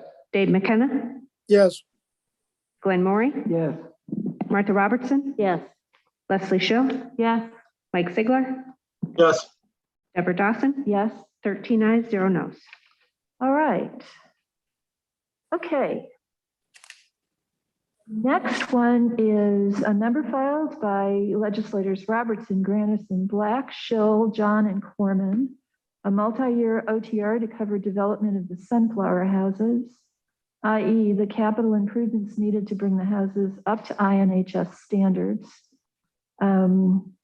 I know there was some question about the amount of the funding, Martha, that you submitted earlier, and I'm going to let you address that. And I know Johanna is also here if we have any questions for the INHS folks. So can I get that moved, please? Martha moves, Leslie seconds. Discussion.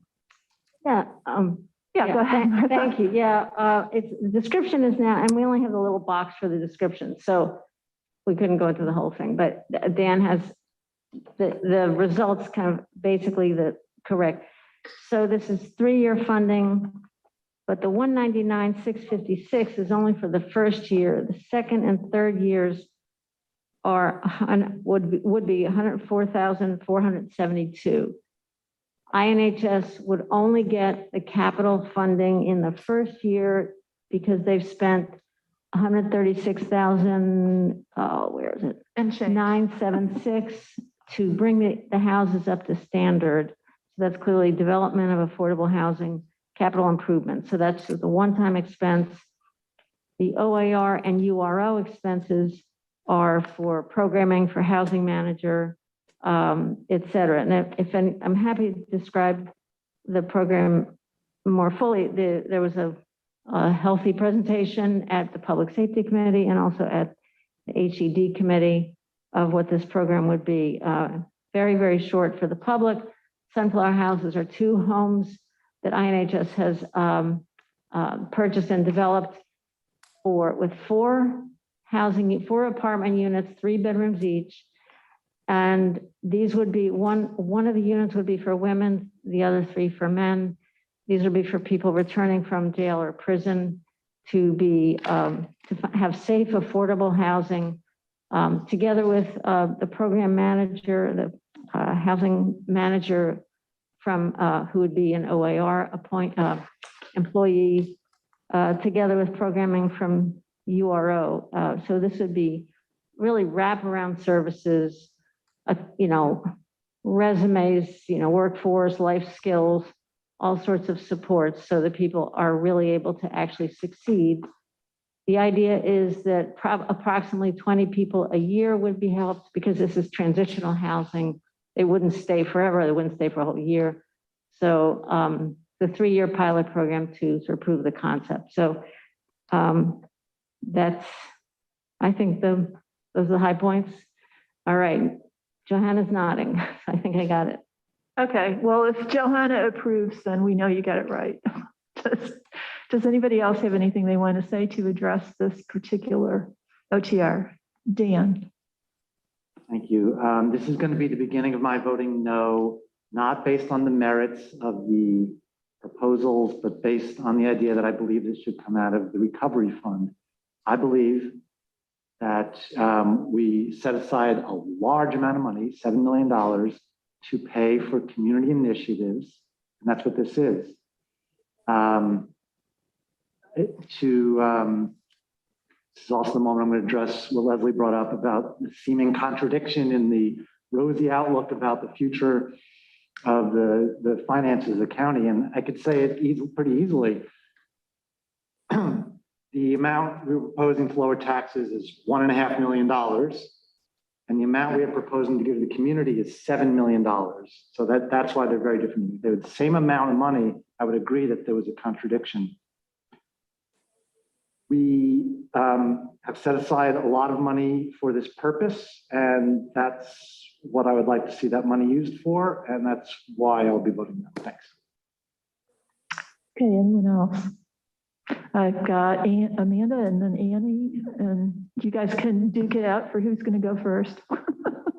Okay, I just want to clarify that this is additional funding for something we're already funding. What it says, where did it just say?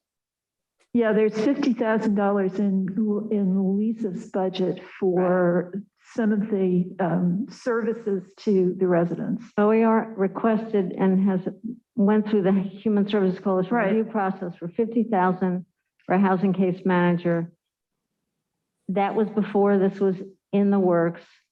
This additional 12 people supervision, Deputy Diedrich has said would require sort of a higher level skills. So they need to increase the salary a little bit. That's 10,000 out of the OAR proposal. Okay, right. So just clarifying that we are already, like, they did go through the process and some of that is already in the budget, and this is additional. Yes. I, have this question this year that has come up for some of us about where the funding, the ARP funding and the community recovery funding and the fund balance. And I've really been struggling with that because I do see a fairness issue personally with, the organizations that already know how our budget process works. They've already gone through the Human Services Coalition process, some of them. And I tend to agree with Dan that, we did set aside this money and we have a plan in place. We're starting to work on how it's all going to come together. It's not going to happen overnight. So we'll wait to see at the very last moment how I vote. But I do believe that, all of these OTRs are lovely and wonderful. And, I wish that we could fund everything that everybody wants. And that's hard, that we can't always get what we want. But all right, I'll stop there. Thanks. Like a Stone song, Amanda. Okay, so I've got Annie and then Shauna and then Martha and then Mike Lane. Thank you, Madam Chair.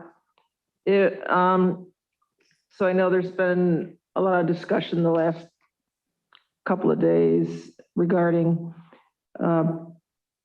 whether these amendments that are for the community, whether people are going to vote no based on the principle of they can apply for the community recovery funds. So I'm going to state again, which has been already stated, maybe in different words, that we have an unknown application eligibility process. So we don't even know if these same organizations, first off, what the purpose that they're asking for this money, and the time frame, whether they're even eligible to apply.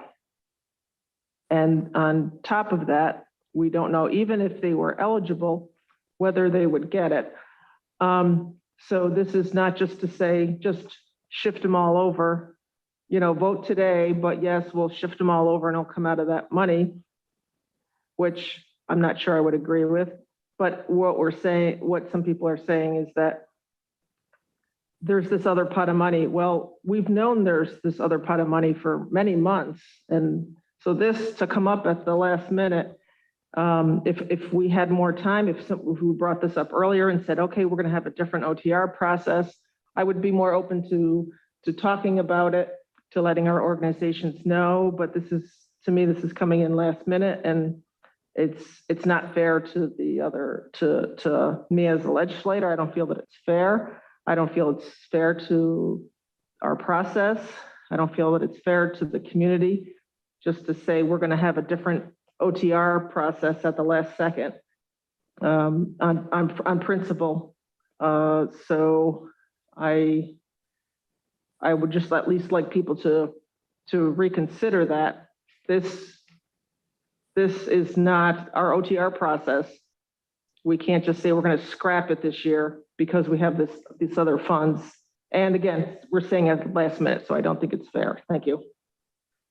Okay, I have Martha and then Mike and then Brittany has, oh, Shauna, sorry. And then Brittany has somebody. Mike Sigler. Mike Sigler, yeah. Go ahead, Shauna. Okay. I just wanted to, I wanted to ask Johanna a question in regards to if we were to move this project to a later time and it were to receive funds, let's just say in February or March, would this project still be able to take place? Well, first of all, thank you for having me here. I have spoken with our partners at OAR and URO. The units have been sitting vacant since we got our COC in late May. We are looking to actually have them first become occupied this December 1st. We talked about it and we felt like it made the most sense to try and get people housed and in place before the holidays. Could you, your mic went off or something? Say that Shauna, again. why don't you just take a seat and, you know, Be a legislator for a day. yeah, sit at the table, sit at the big kids table. Thank you.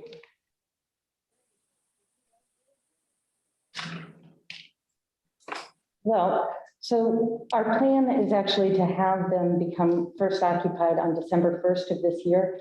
At this point, we're just finalizing the lease and seeing how this is going to work because this is not our usual, for INHS, this is not our usual process. It's not a typical commercial lease like we would have with another nonprofit. It's actually a commercial lease, but mixed in with residents. And so there's been a lot more back and forth. And frankly, until probably early September, the three of our organizations weren't really sure if this was going to work. It wasn't until we finally all got our schedules coordinated, toured the space. INHS got a better understanding about how the voucher process would work and how the rents would be collected or the payments be structured. And so this really, it took shape. It's now taking shape very quickly. And if you recall, when I came before you at the HED committee and talked about this as part of, you know, everything that INHS is doing over the last year and what we've got on our plate going forward, this was really, I could only give you 2 sentences about it because that's all I really knew at that time. We're very excited to be a part of this team and we're grateful that our partners are experts at the piece that they're going to provide. So I'm looking forward to us beginning in December 1st. Okay, I think the question that I really wanted to know though was if the funds were to come in February or March, would this project still occur? For INHS, we can make that timeline work, but my partners cannot. Their portions of the support. INHS, we are so committed to this program that we will find a way to make it work. I'm curious though, I would feel more comfortable if I had a better understanding about the timeline about what a potential process would look like, or just if it's going to be a third party or internal review and those sorts of things. Right. Okay, thank you. I'm actually really torn on all of this as well, because I feel like we have a piggy bank with $7 million sitting around waiting to be spent on our nonprofits and our community organizations. And this would be a perfect project for that.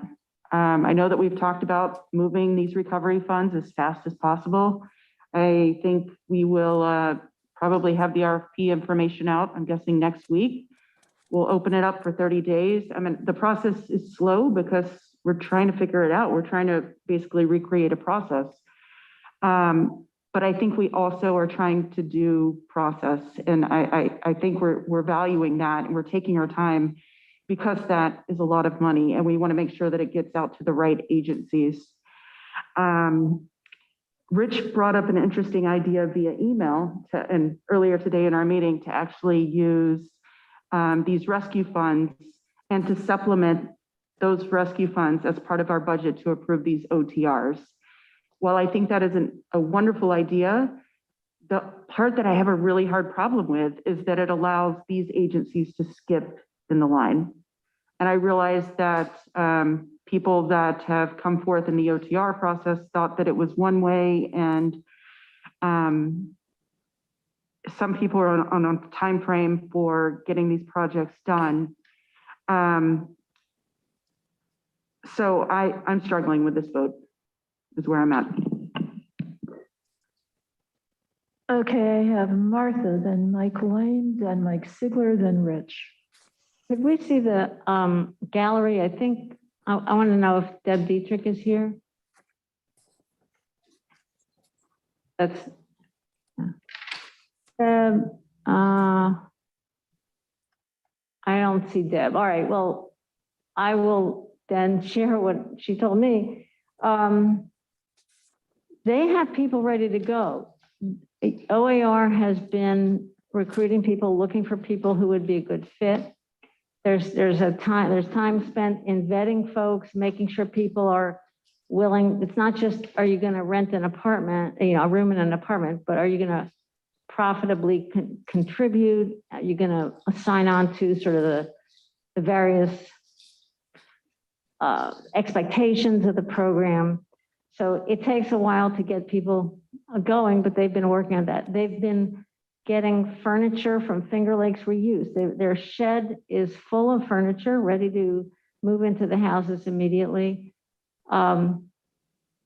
We have people right now on the streets or in our homeless shelter or in the jungle because they don't have safe, affordable places to live. Because people with a record have faced all sorts of discrimination. I think it doesn't make any sense. If this is a good program, we should fund it now. If you feel compelled to take 199,000 off the 7 million, I think that's what Rich's proposal was, then fine, but I think waiting until February or March, when 5 or 6 different legislators will be sitting here, then basically these 3 organizations are back to square one. When they will have been working on this for 9 months already, when we will have had people coming back from jail and prison for an extra 4 or 5 months without housing. These folks are shovel ready. This is ready to go. I think, I really don't get the jump the line thing. It's almost backwards. It's like, this is, instead what you're doing is putting a rope around the people who are ready to go and saying, oh, sorry, you can't go. We invented this other thing that's kind of hypothetical and you'll have to wait and find out if you fit. This is a program that can help people starting in December 1st and get people into important programs that can save lives. I think we should go ahead with it now. Thank you. Okay, Mike Lane. So I've watched the debate go back and forth about, these OTRs, whether we should fund any of them or send them all over to the ARP application process, or excuse me, the recovery fund application process.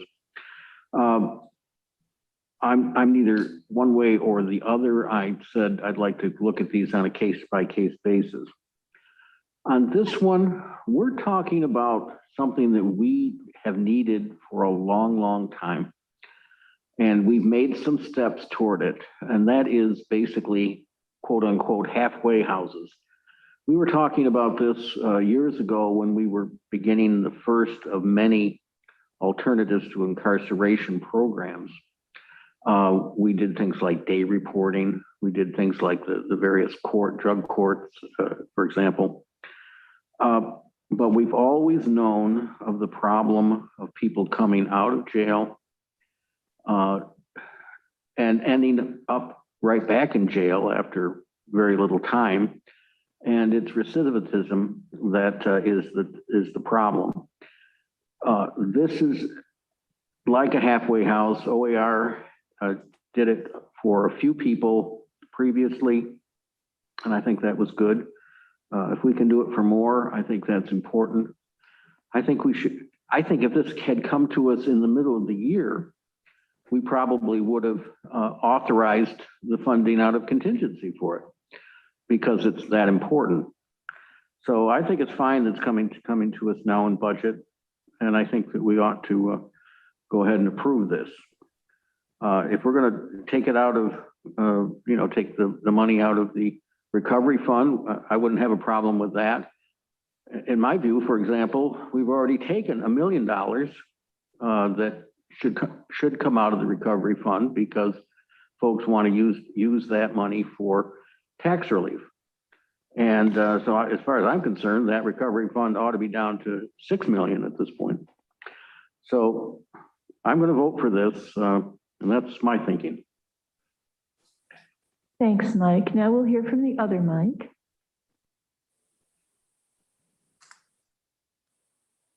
There we go. I liked having the other thing up, but this is okay too. I just wanted to say this, and I'm going to be voting for this. I know some people think this should come out of the recovery money, but I don't really see it. I don't see the recovery money maybe the same way as other people do. I look at this problem as an every damn day problem. Like this didn't happen because, of COVID. This is literally something we've always had. And to say, oh, we're going to use that pot of money for this. Yeah, well, we can. I mean, but frankly, I look at this problem and we're trying to do OTO, alternatives. There's a lot riding on this alternative. Frankly, if INHS was not involved, I don't know if I would want to be involved. But since they are, that gives me a lot of hope. I think the other two, the other two groups that are involved in this after INH is no longer there, they know what's riding on this as well. So then the question becomes to me, pick the person who's going to be living there wisely. That is a concern, obviously, because we need this to work.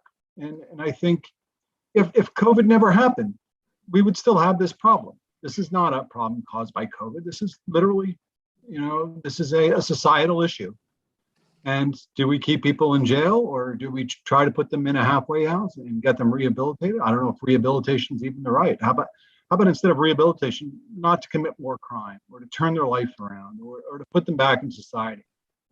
And whoever they hire, who's going to be in charge of this show, they're going to have to interact with the neighbors constantly. I mean, I expect all that. So the hiring of that person, I hope is, I know it will be obviously treated very seriously, but that is going to be critical. And I don't actually see that. I think it'll be successful. So I'm not even looking at it as a 3-year expenditure. I think this will be probably a forever expenditure. I hope it's going to be successful, because if it's successful, that means we've gotten people out of jail. We've put them in a home. They've got life skills. They've gone and got a job. Then they've gone off and made a better life for themselves. Isn't that kind of the goal of rehabilitation? So I don't really see the COVID money even really kind of playing into this. The money we got from the federal government, I see that as a very separate thing. So yeah, I'll be voting for this. It's expensive, but it's frankly cheap, I think, compared to alternatives. I should probably rephrase that since this is an alternative, but anyway, you understand what I mean. Thanks. Okay, I have Rich John and then Leslie Shell. Henry? And Henry. Yeah, I know. I've got Rich, I've got Leslie, I've got Shauna, I've got you, Henry, I've got Martha again. Rich, go ahead. Thank you. I will support this OTR request. New York State has had roughly a 65% failure rate on people on parole. And housing is one of the critical determinants of whether somebody's going to be successful. 65% failure rate is terrible. We can do much better. The less is more act, I know, passed, and that will have some impact. But getting these people in supportive housing is critically important. this is, I think, a really good example of where, yeah, we're going to spend money, but we're going to deliver value. This is what the community really needs in this regard. And to the point of, should we do it now? We can afford to do it now. The idea that because we have more money, we got federal money, we somehow have to rationalize not allocating it where it needs to go, I find very frustrating. And I hope we kind of think through that. This is a worthwhile project I support.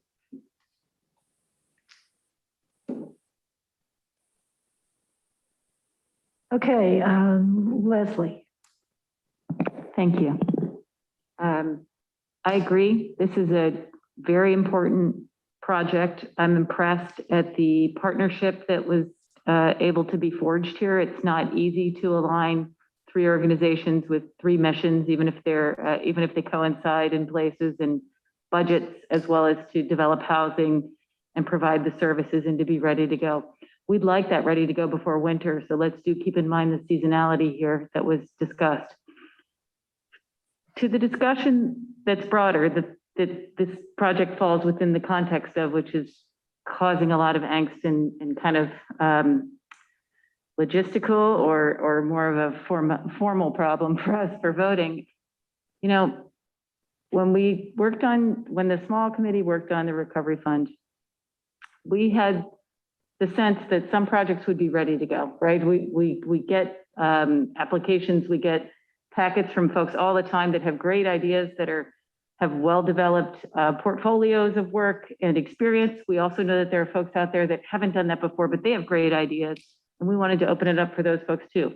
That said, we imagined that the recovery fund originally might be multiple rounds to address exactly that issue. There could be great projects ready to go right now, and we need to fund them. We need to fund them now in the OTRs that are presented today for people who've been building these,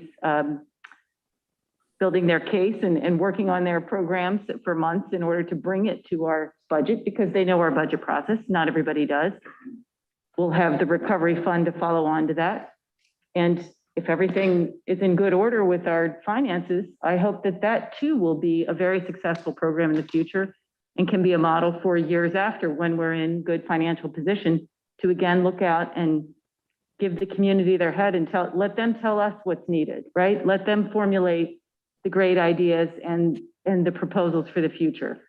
But not everybody's going to be ready at the same time. Some things are ready to go now. And if they are, I think that we should fund them if we think that they are good proposals. And so I would ask folks to vote on their merits today on the OTRs in front of us. And when the next opportunity comes, wherever we are with the recovery fund total at that point, however we assume we're going to ledger the $7 million, let's fund the projects that come forward that are great at that time. And if the future legislature finds that they're in a good financial position in the years after, which I certainly hope is the case, and that the proposal that we're building now as a team here to create a new fund is successful, then I say in the future, open it back up again. That's for other legislators, other governments of the future to determine as we look at county government needs first. But I'm hopeful. And so I would say for those projects that have come forth, I don't think it's line jumping. I think that people just followed the order of operations that were the rules of the game and play for the last year and many years prior, and brought forth what are really critically important projects, some very time sensitive, all needs in this community, and we need to vote on them. Thank you. Thank you, Leslie. That raised a very good point. Shauna. Yeah, I would like to make a motion to fund this OTR out of recovery funds for the year 2022. The intent to fund out of recovery funds for 2023. And then since this is a 3-time OTR, to fund out of fund balance for 2024. Is there a second for that? Mike Lane seconds. Anyone wish to speak to the motion? Amanda? Yeah, sure. fund this OTR out of recovery funds for 2022. Fund out of recovery funds for 2023. And then fund out of fund balance for 2024. Shawna, when you say recovery funds, do you mean the ARPA funds that we've already received? Or do you mean? I'm talking rescue. The 7 million that we've set aside, just to confirm, sorry. Yes, the recovery fund. Okay. All right, and we had a second, Mike Lane. Martha. Let me just, the quick point I wanted to make in response to Mike Sigler, one of Mike Sigler's statements before, I'll just dump this into this first. There's a motion on the floor. Yeah, I want to be efficient, you know. I know, but let's speak to the motion and let's follow the process. All right, then I'll come back, ask to come back. Yes. That's how it works. All right. Does anybody have anything? Yeah, I do. To speak to the the amendment? Yes. Okay.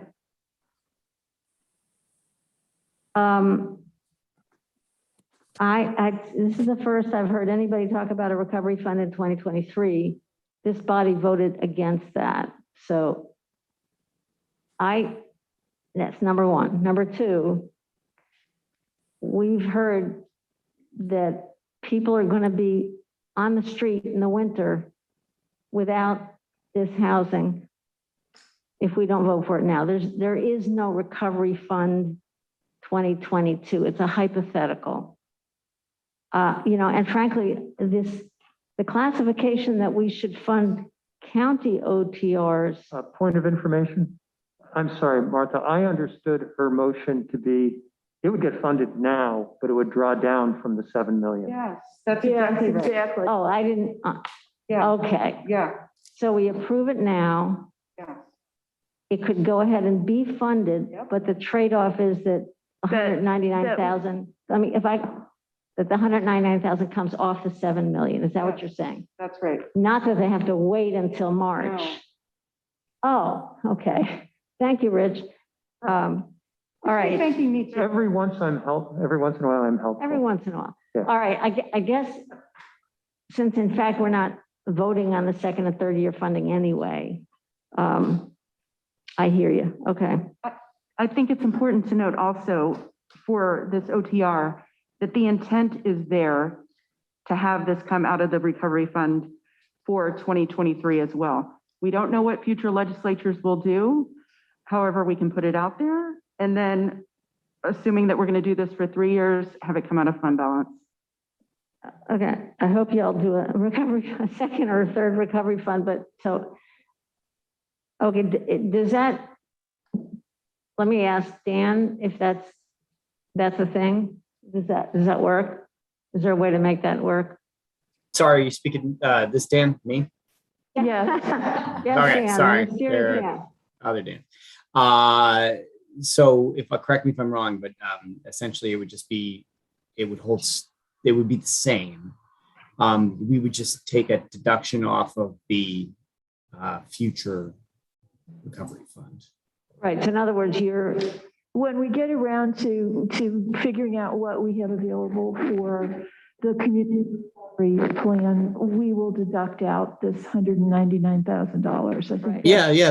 There's no reason why not to do that. Right. Functionally, this stays the exact same way as it is as written, right? In terms of this budget, it shows up as one-time funding. Okay, great. It is Thank you. exactly the same. Yes. Okay, thank you. Brittany, do you have someone who wants to speak to the amendment? Leslin. Thank you. So I need some clarification. And first of all, thanks for changing what the amendment is, because I would not have been able to support it the way it was written previously. Now, it says, and I know it's about $137,000 of this. No, I don't remember how much it is, goes to capital improvements to the housing for INHS. So with the amendment, we are not looking to do the same thing in 2023 or 24 as Shauna proposed. This is just one time because I don't suppose that INHS is still doing capital improvements to these. They would already be done. They've already been done. So the future years will be a lesser amount that's going out. That's what's in your table. That's what's in your table here. So this, for this first year, 199,656 includes URO and OAR as well as INHS. The second and third years only require 104,472 for OAR and URO, and it's split up. Okay, I wasn't 35,000. seeing the table, so thank you for sliding over, and Dan. Yeah, right, there you go. It's 30, I know it's 35,000 each year for URO. And I can't do the rest of the math in my head. 69 something for OER each There you go. year. Right. So then, okay, may I ask another follow-up here? So the $50,000, I'm trying to read the thing again. If I remember correctly what I read, that's already in the OTR County Administrator supported. Does that come off of the 69 that OER is asking for? No, that's in addition. The housing case manager is 60,000 altogether. 50 is already in the budget through the OTR and the Human Services Coalition.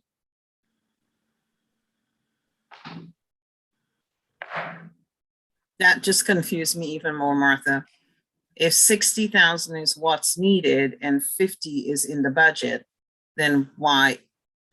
Well, there's only one, that's only one piece of it though, right? There's more that's needed. Right. The OTR for housing case manager was originally meant just for Endeavor House. And it was put in before Sunflower Houses was a thing. So OER put it in for Endeavor. HSC approved it and Lisa approved it. And I can, Right, I understand all of that, but the explanation that came with this proposal said that $50,000 of what's needed for this proposal was already approved by the county administrator. For year one. right. But So then in Endeavor year House two- didn't have anything to do with this. But then in year two and year three, as I understand it, the cost of that administrator is included in this OA. Thank you. OTR. Thank you. Got it. Okay. All right, Amanda, you had a question about the amendment or no? Wait, I had a question too. No, I know you did, Henry, but is your question about the amendment or is it Yes. about the main motion? It's Okay, about the amendment. I don't yes. read minds, Well, I raised my hand. okay? Which I can't And- see. Well, anyway, I basically, you know, we're trying to find common ground here. And so I'd like to make a motion to amend the amendment to in fact say that for the second and third years, it'll come out of the fund balance. Because again, since we only put the recovery funds for 1 year, in years 2 and 3, what's going to happen? And so if we guarantee that year 1 is recovery funds, in years 2 and 3 are from the fund balance, then I can support it. Does anybody want to second that? Amendment, do an amendment. Yeah, you can. Yeah, you can, EBC, not an EBC? because we're making an amendment for the full budget, so every amendment we make is first. We only have one more. It's ingenious, okay. We've got to vote on the amendment on the floor. Yeah, and then we can consider Henry's amendment. Right. Well, I'm going to suggest something. Shauna, would you be willing to amend your amendment? Because you can do that, I think, as the moving party, to just deal with year 1. Because year 2 and 3 of this OAR, I think, first of all, are going to have to be voted on again next year and the year after. And secondly, we don't know if this becomes part of target, for example, anything can happen in year 2 and 3. And I think the main thing we're worried about right now is year 1. Would you be willing to do that? Yeah, I am happy to do that to move this forward with the idea. Whoops.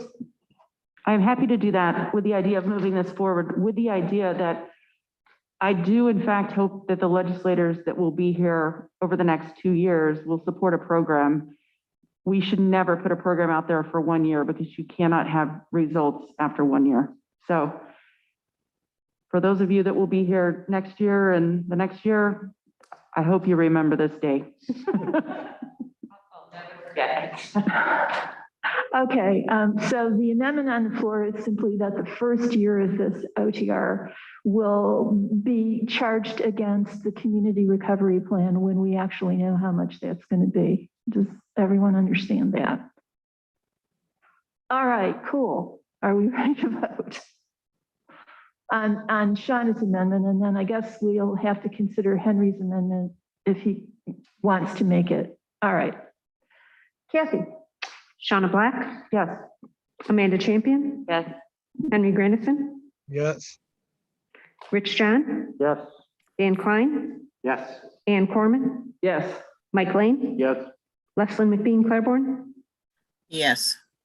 Dave McKenna, yes, Glenn Maury, Yes. Martha Robertson, Yes. Leslie Shill, Yes. Mike Sigler, yes, Deborah Dawson, Yes. 14 ayes, 0 noes. Okay, so Henry, where does that leave you with your proposed amendment? I'd still like to propose it and see what happens. Okay, so what is it again? That years 2 and 3 of the funding comes from the, comes from fund balance. Okay, is there a second to that? Martha seconds that. All right then. Does anybody want to speak to that amendment? Martha? Yeah, I think that will give a little bit more assurance to the agencies. You know, I love that we have entrepreneurial, creative, collaborative nonprofits. And, you know, I think this would be, you know, the appropriate way to support them and show some continuity of support.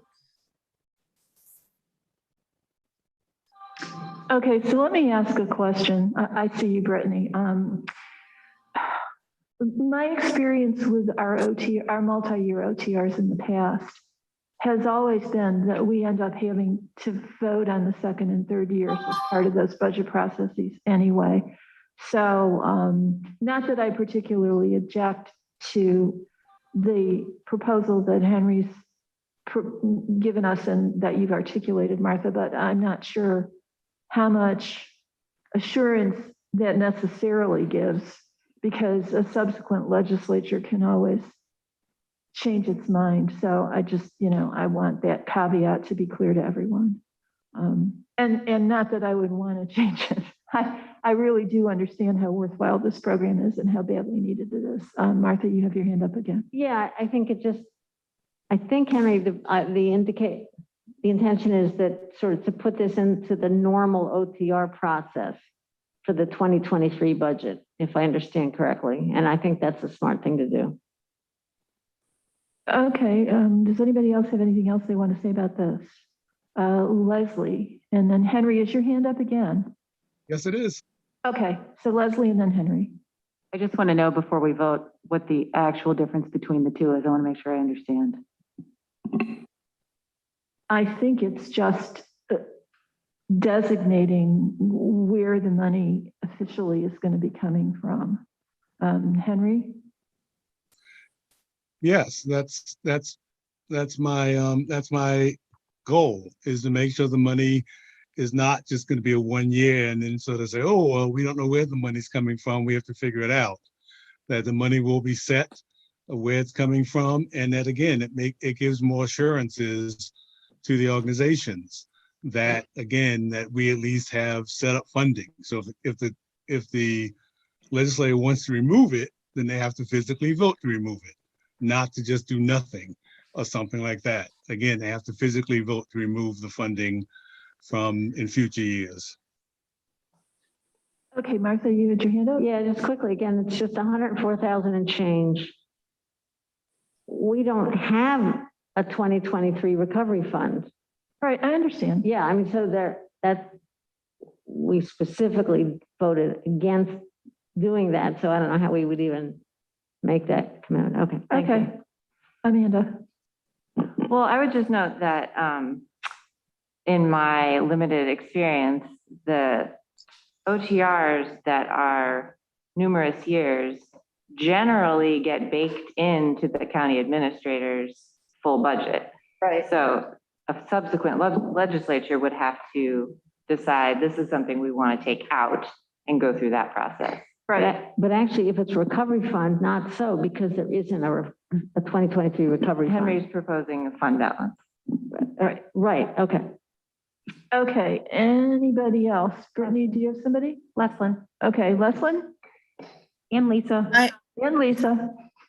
I actually wish to say the opposite of what Amanda said, which is multi-year funding gets voted on every year. So I don't want to sit here and give people assurances that this is a done deal, because the next year's legislature might want to vote on it. Doesn't mean that it's in the budget. We can make that promise, but we vote on multi-year funding every year. I just want to make sure we're clear on that. Yeah, I think we are. Anybody else? Lisa? Oh, Lisa, thank you. Thank you. I was just going to say exactly what Leslin said, that the legislature, I believe, only votes on and only commits funding in one budget year at a time. So if you can state that you're making the intention for it to be multi-year funding, but the next year's legislature would have to affirmatively vote for that to come out of fund balance. The only way that it would be multi-year funding where you would have to take it out is if it were in the target. Martha? Not to belabor this, but if it's a multi-year funding with OT, then it shows up that the administrator needs to consider. If it's funded under a recovery fund that doesn't exist, I don't even know how it would show up. So The recovery fund that doesn't exist piece of this, Martha, is only, as we passed it, is only for the first year. right. that's what I Okay, mean, yeah. so That's what, yeah. all right. So are we ready to vote on Henry's amendment? Okay. Kathy? Donna Black, I hate being first. Yes. Amanda Champion,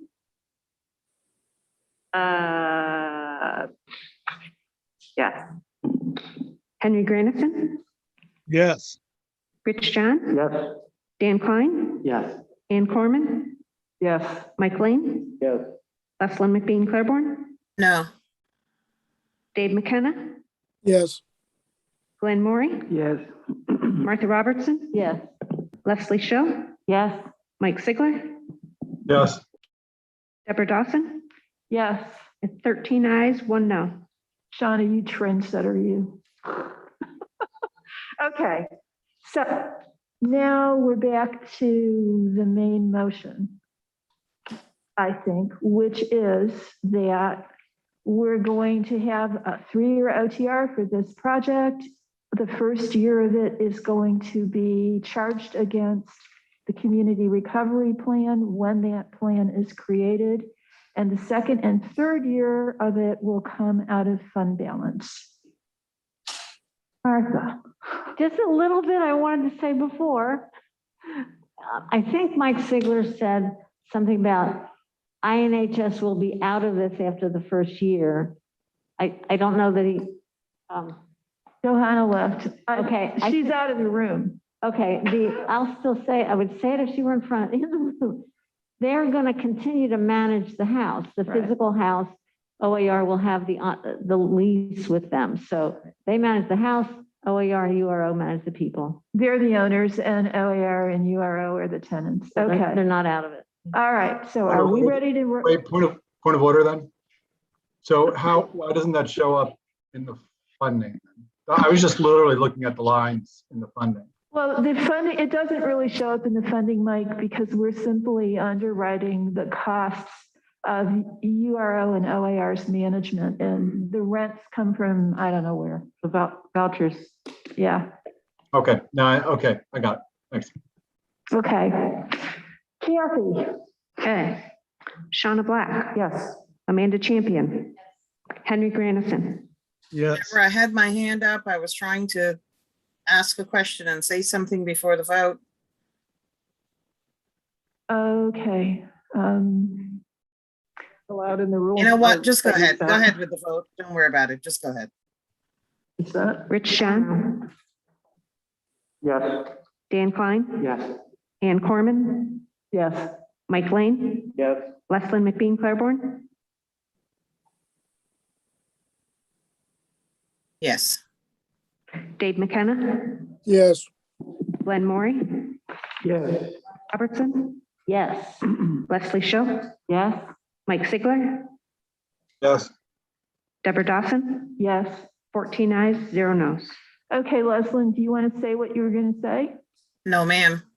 Oh. The vote is already being taken and recorded, so never mind. But if there's something that you want to add to the record, we're perfectly happy to hear it.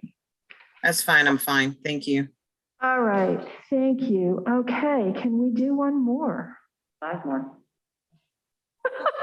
We're gonna stay here all night, yeah. All right. So the next one is an OTR filed by legislators Corman, John, McKenna, and Robertson. Multi-year OTR for Finger Lakes reuse, funding $130,000 each year for 3 years from 2022 through and including 2024. Would somebody like to move that? Leslie? I would like, pardon me, I would propose that we wait on this, because if there's several legislators needing additional information about if this got moved to ARPA funds instead. Recovery funds. I'd rather have people here from Finger Lakes reuse if that's an issue for people. Is that an issue? Yes. Is that Are people prepared to, so that's an issue for Leslie? Diane Cohen here. No,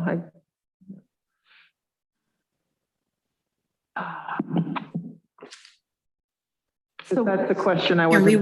Can we wait on this one, please? If you have issues, yes, we can. So Annie, you just want to save that for later? Thank you. That's cool. All right, so now we're down to the itty bitty weeny ones. Okay.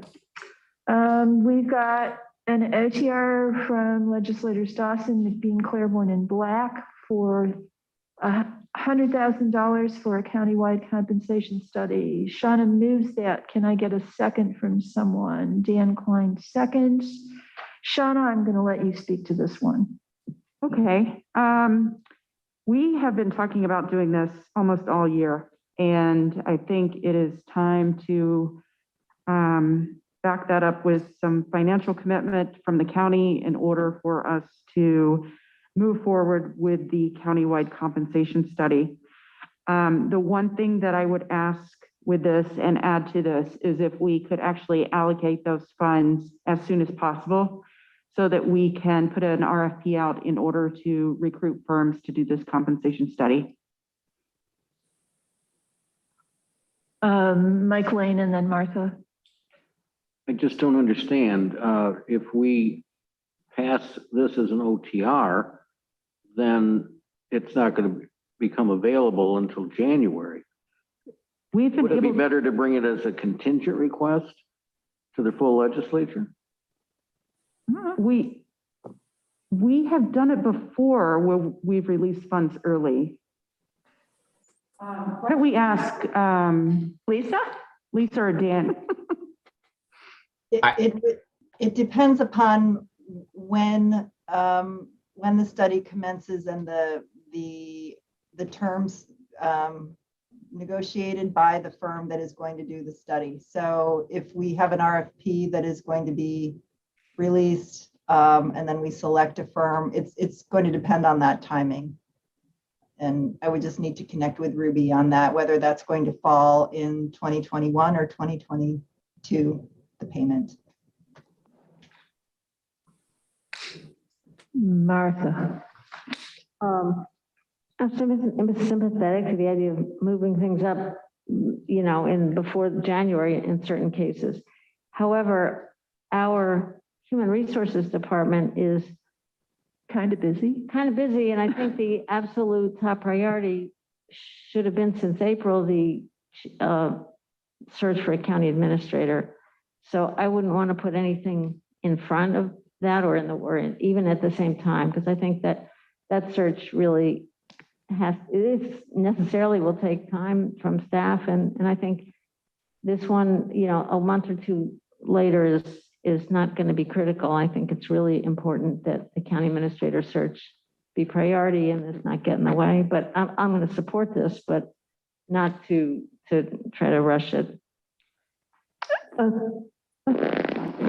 Well, so I think if Sean is suggesting that it would be moved up, that would have to be an amendment to this. Like, that's not already baked in, right? Right. You know what? So why don't I redo that and say that it not be moved up? Because that seems to add confusion. That way it'll happen January or whenever next year, and we don't have to worry about the accounting of this. It makes it cleaner. So I would like to keep this as the OTR that it's written as. And our staff will start it whenever they have time.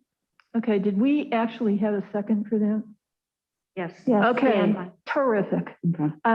Yeah, and I was going to say, if for some reason this becomes urgent, I suppose that we can always address it by a motion later through BCP. So anything else on this particular issue? Brittany, you've got someone with a hand? Leslin. Hi, Leslin. Oh, sorry. I was going to say exactly what Shauna said. So I'll take my hand down. Okay, great. Thank you. We ready to vote on this one? All right, Kathy. Shauna Black, Yes. Amanda Champion, Yes. Henry Granison, Yes. Rich John, Yes. Dan Klein, Yes. Ann Corman, Yes. Mike Lane, Yes. Lesley McBean Claiborne, Yes. Dave McKenna, yes, Glenn Maury, Yes. Martha Robertson, Yes. Michelle, Yes. Mike Sigler, Yes. Deborah Dawson, Yes. 14 ayes, 0 noes. Okay. So next up, Can I just make one little comment? yes, you may. And that is, I know they've been working on this all year, but it is actually something that we were working on as long ago as 2 years ago, but kind of got sidestepped with the pandemic issues. Oh, that old pandemic excuse. All righty. So the next one is Legislator Johns. It's the Career Pathways OTR for $85,000. Do you want to move that, Rich? Yes, I would move this OTR and happy to speak to it if I can get a second.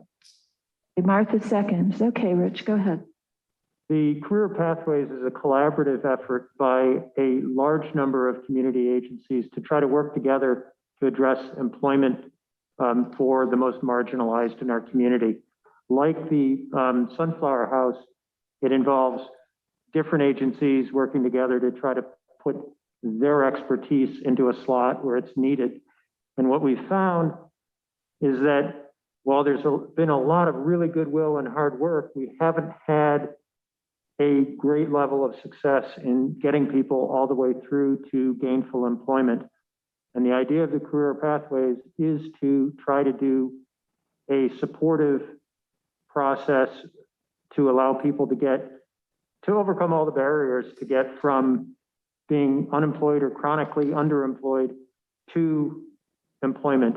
And some of the organizations that have been involved are CCE, Reuse, the Union Apprenticeship Program, BOCES, which in fact next Monday is starting a heat pump installation training program, Historic Ithaca, OAR, URO, College Initiative Upstate.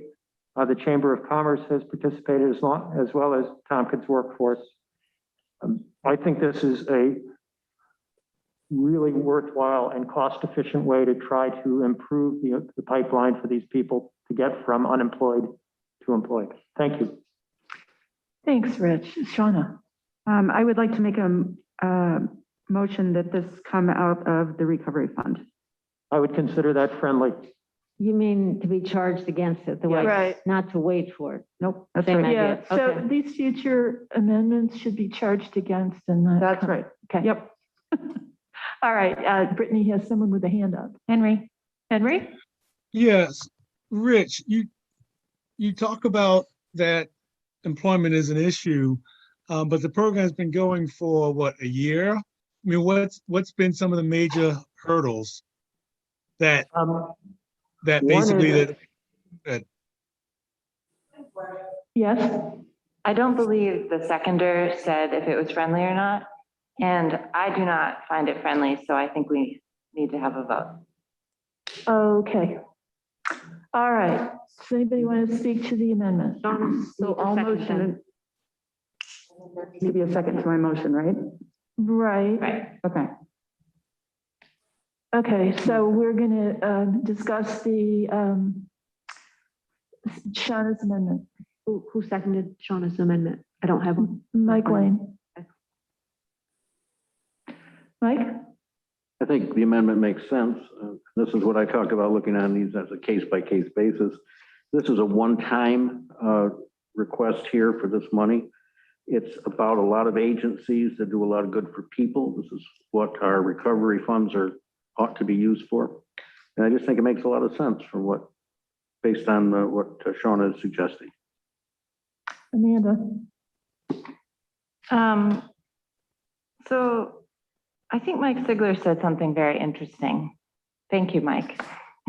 A while back when he was talking about the recovery fund, and I guess we were talking about the sunflower houses, maybe. I can't even remember now. But I think the recovery fund is supposed to be for things that were a result of COVID. That's what all that money was for, was to make, people whole again or fix problems that came up during COVID. I guess I don't understand if this is doing that. Does this directly affect a problem that came up from COVID? So that would be my question to Rich. Okay, yeah, I see you, Martha, but I want to hear what Rich and perhaps Leslie or Mike Sigler have to say. Certainly the impacts of the pandemic have been felt unevenly. The Careers Pathways program would make sense even if we had no pandemic. But some of the most affected people are in this category that would be addressed by the career pathways or are being addressed. The most affected people from COVID is what you're saying. That in terms of employment and being able to develop career pathways, okay, this category within our community has struggled probably more than any other. Thank you.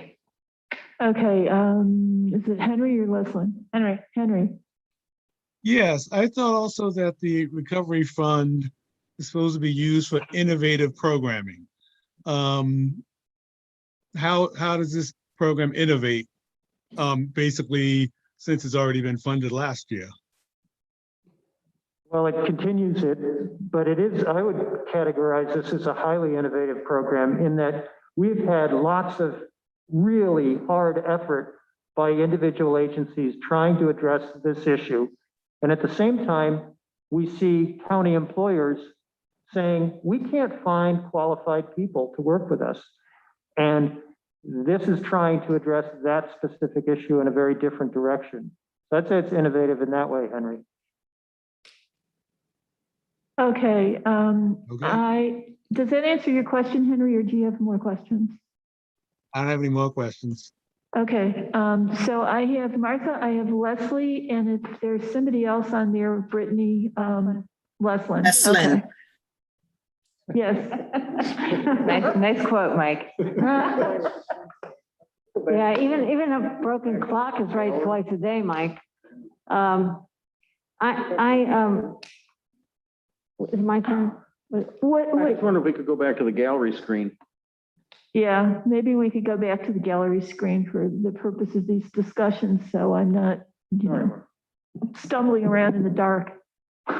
Okay, Martha. Yeah, it's interesting now that people are saying, I thought the recovery fund was this, or I thought the recovery fund was that. I think it's a completely blank slate at this point. Everybody voted for it for whatever reasons, and I read Lisa's 12 or so pages sort of that say this whole process for how we're going to define what it is. So anyway, I think this is an innovative program. As I said, I'm okay. I don't like it, but I'm okay with charging it against the recovery fund, but I think we should fund it. And if people feel better by taking it off the top of the recovery fund, then fine. But I think this again is one of those pieces where we seem to have this trouble connecting the particular links from individual to job, where we have jobs that need people and people who need jobs. This is trying to be very efficient about making those connections. Yeah. Well, I don't think anybody questions the worthiness of these programs. I also think that intuitively, a lot of us understand that addressing workforce inequities and housing, for example, are two things that would definitely be included in what we ultimately end up with as a CRP. I'd be gobsmacked if affordable housing wasn't in there. And you would come in and beat us all on the head with a stick. So, anyhow, okay. So I've got Leslie and Leslin and Henry. And Leslin and Henry, yeah. Thank you. So Deborah, you asked for folks that were on the committee, at least our initial thinking around that, recognizing that the recovery fund is evolving even now and will continue to do so, and that would be healthy. But our initial thinking was that this could attend to be a multi-pronged approach to dealing with local community needs. And so some of those were about immediate acute needs coming out of COVID, but not just that, right? So it was also about building long-term capacity in the community around sustainability, resiliency, leveraging where are there opportunities to leverage public-private funding, federal funding especially, supporting nonprofits, but also supporting businesses, looking at long-term critical needs and identified gaps, some of which were exacerbated during COVID. So childcare, for example, long-term standing need, deficit position for this county as far as childcare slots. And that was, it just got harder during COVID and people are still struggling to find childcare. So those are some of the examples. And to Henry's point, yes, transformative.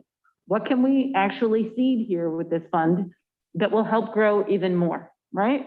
And then just lastly, because we are the county government, does it align with our county comprehensive plan and the big picture vision and initiatives that comprehensive plan lays out? So it wants to be a lot of things, right? But it also offers a broad umbrella for us to define the path forward and what we think is critical priority projects. Thanks for that, Leslie. Okay, so now I have Henry and Leslin, or Leslin and Henry, I don't care. I removed my hand because I don't have anything more profound to say and people just need to stop talking. Okay. Does this funding go to CCE to run the program? It would pay some of the administrative costs. The collaborative has been seeking grant funding, and it looks like they've obtained some grant funding from the Park Foundation. And there's another very large grant that is on the line. They're also working with the city of Ithaca on their electrification project. So they're looking for funding from different directions. This money would pay $35,000 towards it for the administrative function, and then provide $10,000 stipends to 5 of the partners to place employment navigators there, which are the support personnel that work with the participants. but in terms of controlling their finances, it would be CCE that would control their finances. As written, yes. What do you mean as written? Yes. Yes, Okay. that's what it says in the OTR. Okay. If you have another place you propose the money should be placed, I don't know. No, I'm just asking where the money's going. Thanks. Okay. Where are we? Have an amendment. Okay. pathway, 85,000. Okay, so this is Shauna's amendment that would have this charged against the community recovery plan. So let's vote on that, people. Shauna Black, Yes. Amanda Champion, Yes. Henry Grandison, No. Rich John, Yes. Dan Klein, Yes. Ann Corman, No. Mike Lane, Yes. Leslyn McBean Claiborne, Yes. Dave McKenna,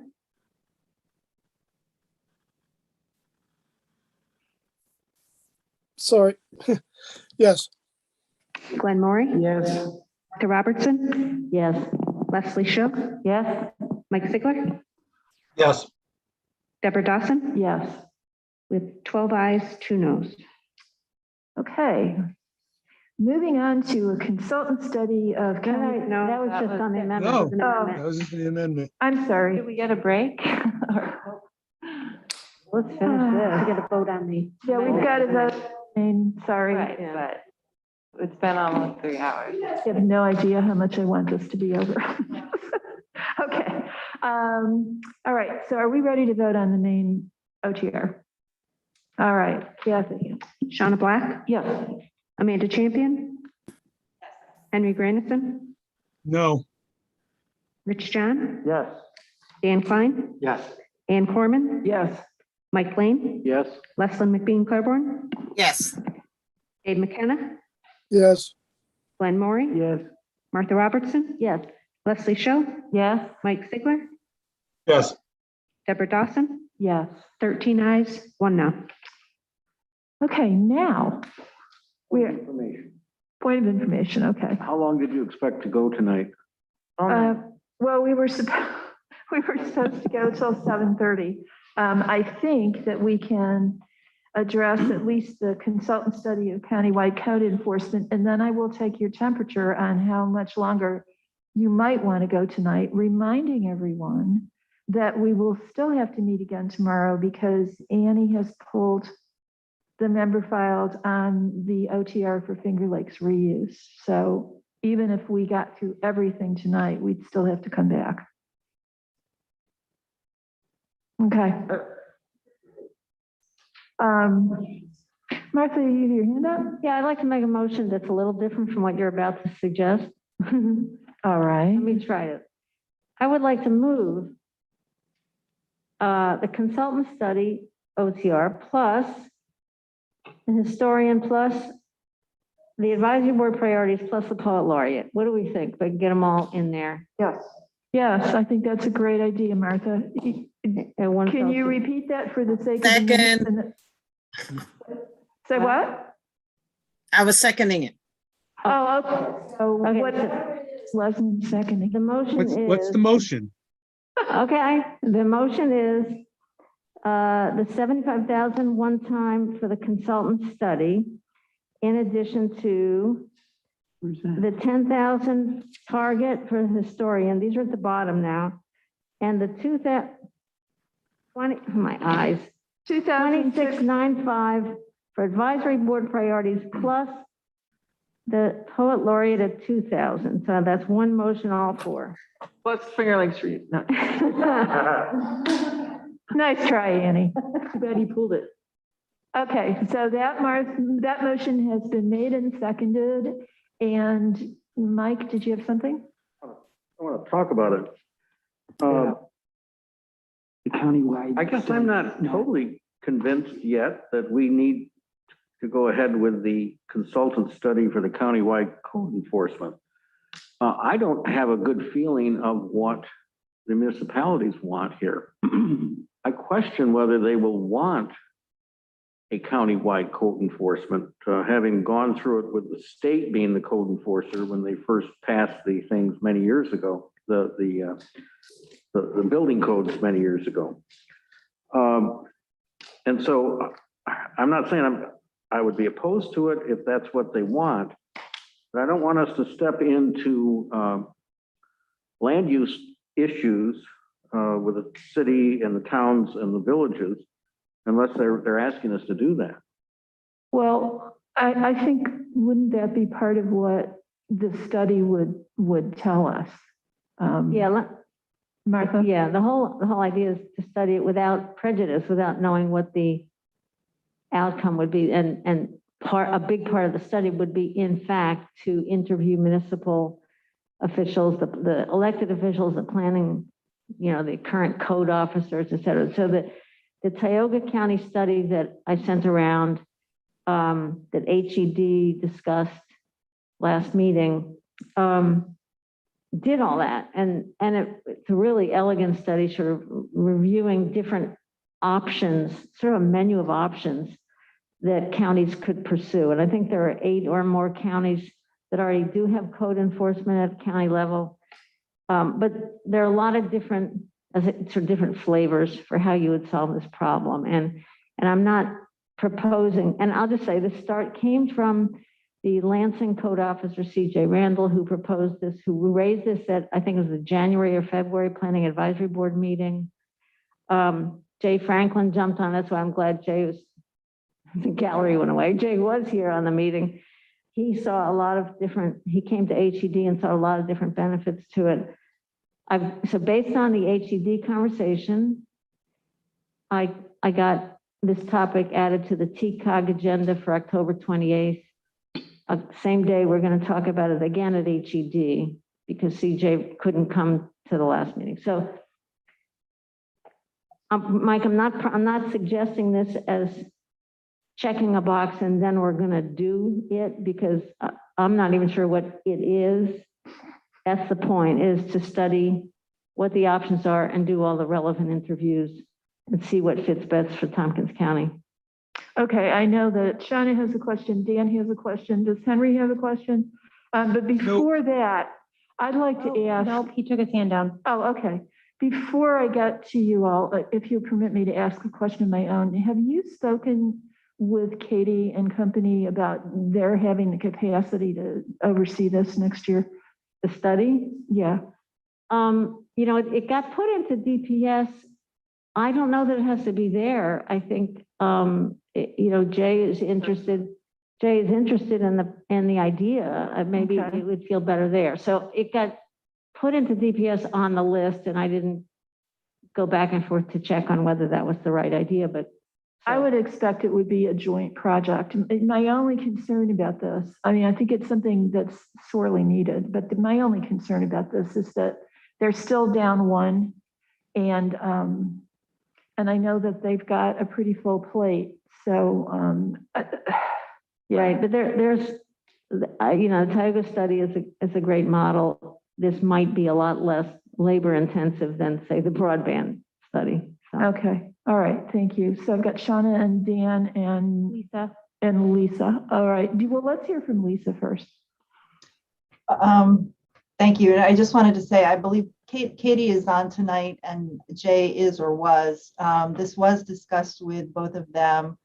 As Martha said, and I believe Deborah, you mentioned too, it would be best as a joint venture. But Katie has expressed that DPS is, has had a lot of experience leading studies and writing RFPs for such, so they could put that experience to use. And Jay and his department have an interest in certainly participating in this and being very involved. So it would be a joint venture between the two, and both have been involved in this discussion as it's evolved.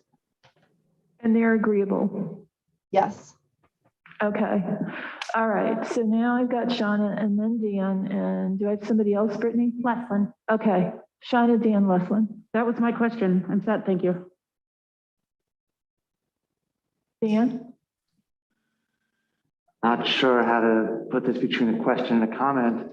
It's the same subject. I feel resentful that just a week ago, 9 legislators voted against a broadband study, partly because it was said that the Department of Planning couldn't handle that their workload was full.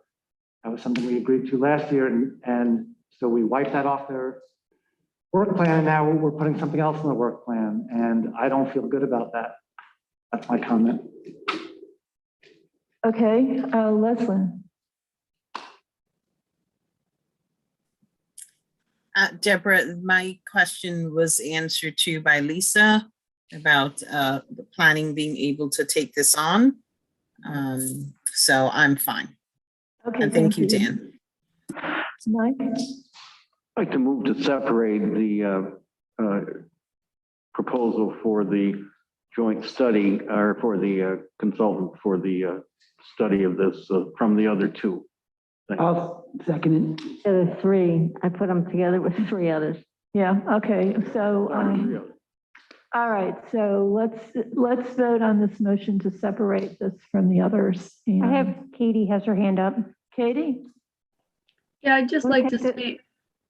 I would just like to say that I think the magnitude of this study is not going to be a huge lift for our department, and Jay has expressed willingness to add his staff resources to this as well. So that's one reason I found time in our work program to be able to do this. Thank you, I appreciate that. So let's vote on Mike's proposed amendment. Dan, can you stop sharing your screen, please? Daniel Nolan? Okay, all right, Kathy, we're voting on the amendment. Shauna Black, Yes. Amanda Champion, Yes. Henry Grandison, No. Rich John, No. This is just to separate, right? Yeah, this is just to separate. Separate it from the other 3. Dan Klein, Yes. Ann Corman, No. Mike Lane, Yes. Leslie McBean Claiborne, Yes. Dave McKenna,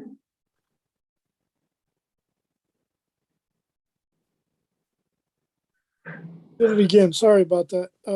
Yes. Glenn Maury, Yes. Martha Robertson, Yes. Leslie Show, Yes. Mike Sigler, Yes. Deborah Dawson, Yes. Okay. 11 ayes, 3 noes, sorry. Oh, I'm sorry, Kathy. So what's your pleasure, people? Do we want to do the 3 itty bitty ones and come back to this? Let's do the itty bitties and then we'll come back to code enforcement. Does anybody have anything to say about the itty bitties? Mike? Just want everyone to know the change in structure for the county historian here. Currently, the county historian stipend is paid by STPB's room tax. Why that is, I'm not sure. Apparently, it was changed out of the general budget years ago. Talked with Lisa a little bit about this, and we thought the best way to get this up to where it ought to be in with the regular general fund funds. And so this changes it, so it will now be from the as a target amount of $10,000 from the general fund, but the $7,500 will not come from the room tax. Oh, goody. So there's more room tax for other things. I guess you could look at it that way. Well, see, every cloud has a silver lining. Okay. So voting on is increasing the county historian stipend from $7,500 to $10,000 a year and putting that in target. Dedicating $2,695 one time to advisory board priorities and creating a target stipend of $2,000 a year for the poet laureate. Does anybody have anything they want to say? Leslie? I just want to move the new. Oh, okay. All right, and can I get a second, please? Okay, Amanda. What was her motion? Her motion was on these three, to vote on these three. It didn't need a motion. Yeah, okay, we didn't need a motion, but that's cool. Mike? Just a comment that I would hope that, with respect to the poet laureate stipend, that there be some kind of a proposal, perhaps out of GO, as to what kinds of things we would expect the poet laureate to be doing. I get that's fair, I guess. So anything else? All right, are we ready Yes. to vote on? I would also Yeah. like to say that the poet laureate should have some job duties or whatever in connection with the stipend. Okay. May I I? think that's something we can take up at GO. May I, Deborah? Yes. I would like to say that when we created the poet laureate position, that it already came with what we expect the person to be doing. And when, and Amanda, correct me if I'm wrong, I've been sitting on this selection committee for years, and part of the, selection of the poet laureate, when it goes out, it says what are those things that need to be happening. We can certainly share that with you all, because there's already stuff that's been written when this was developed. Well, that's good to know. Thank you for that, Leslie. Amanda? Yeah, I mean, I think you can't really say like, okay, you must pen 3 poems this year and you must attend 5 events and have 4 workshops. I mean, it doesn't really work like that. Organizations invite the poet to give a reading, or they decide they're going to hold workshops at the library or at the jail, and they work out, they spend hours working with folks at the jail to try to figure out how to make a program work. And so it's not something where somebody keeps track of their hours. They are creative people who make art and are trying to put art into the community. And I think trying to put it into a box and say they must do these things kind of defeats the purpose. So we can talk about it for another 25 minutes if you want, because that's what we did 2 years ago. Yeah. But, it's art. So you either support art or you don't. Well, Thank you, Amanda. It's good to know that we already have a job description. Yeah. Yeah. And so we'll share that with you all. Yeah. Thank you, Amanda. Okay, thanks. Martha? I didn't remember that there's a job description, but I hope it includes come talk to the legislature once in a while, because we kind of never see the person. So Well, I disagree. We've invited her numerous times over the past couple of years. maybe once a year, twice a year. Okay, thank you. Okay, I'm sorry, just one little thing. Amanda, I am happy to write up the job description if we want to increase the salary to 10,000. Okay, So- let's do it. Sure, we can get it out of All right, recovery people. funding. all right, let's get it under control here. I think we're ready to vote, I think. Shauna Black, Yes. Linda Champion, Yes. Henry Grandison, Yes. Rich John, Yes. Dan Klein, Yes. Ann Corman, Yes. Mike Lane, Yes. Lesley McBean Claiborne, Yes. Dave McKenna, yes, Glenn Maury, Yes. Martha Robertson, Yes. Leslie Show, Yep. Mike Sigler, Yes. Deborah Dawson, Yes. 14 ayes, 0 noes. Okay, folks, let's see if we can get through this county code enforcement study, and then we'll adjourn until tomorrow night. Okay, back to, do we need a motion on this, or are we good? Okay, so we don't need a motion. Martha? Okay, yeah, this is, I think this is a good government idea. Just the same way that we have benefited enormously from decades of having countywide assessment. I think that's why one of the reasons Jay is a fan. Lisa has talked about this could be a good candidate for the following year's shared services plan, assuming, depending upon the results of the study and what the legislature decides to do with those results. So I'm glad that I really hope this moves forward. Okay, Leslie, and then Henry. I just want to share my experience working on planning projects across the county and collaborating with code enforcement officials pretty much in every municipality at this point over the years.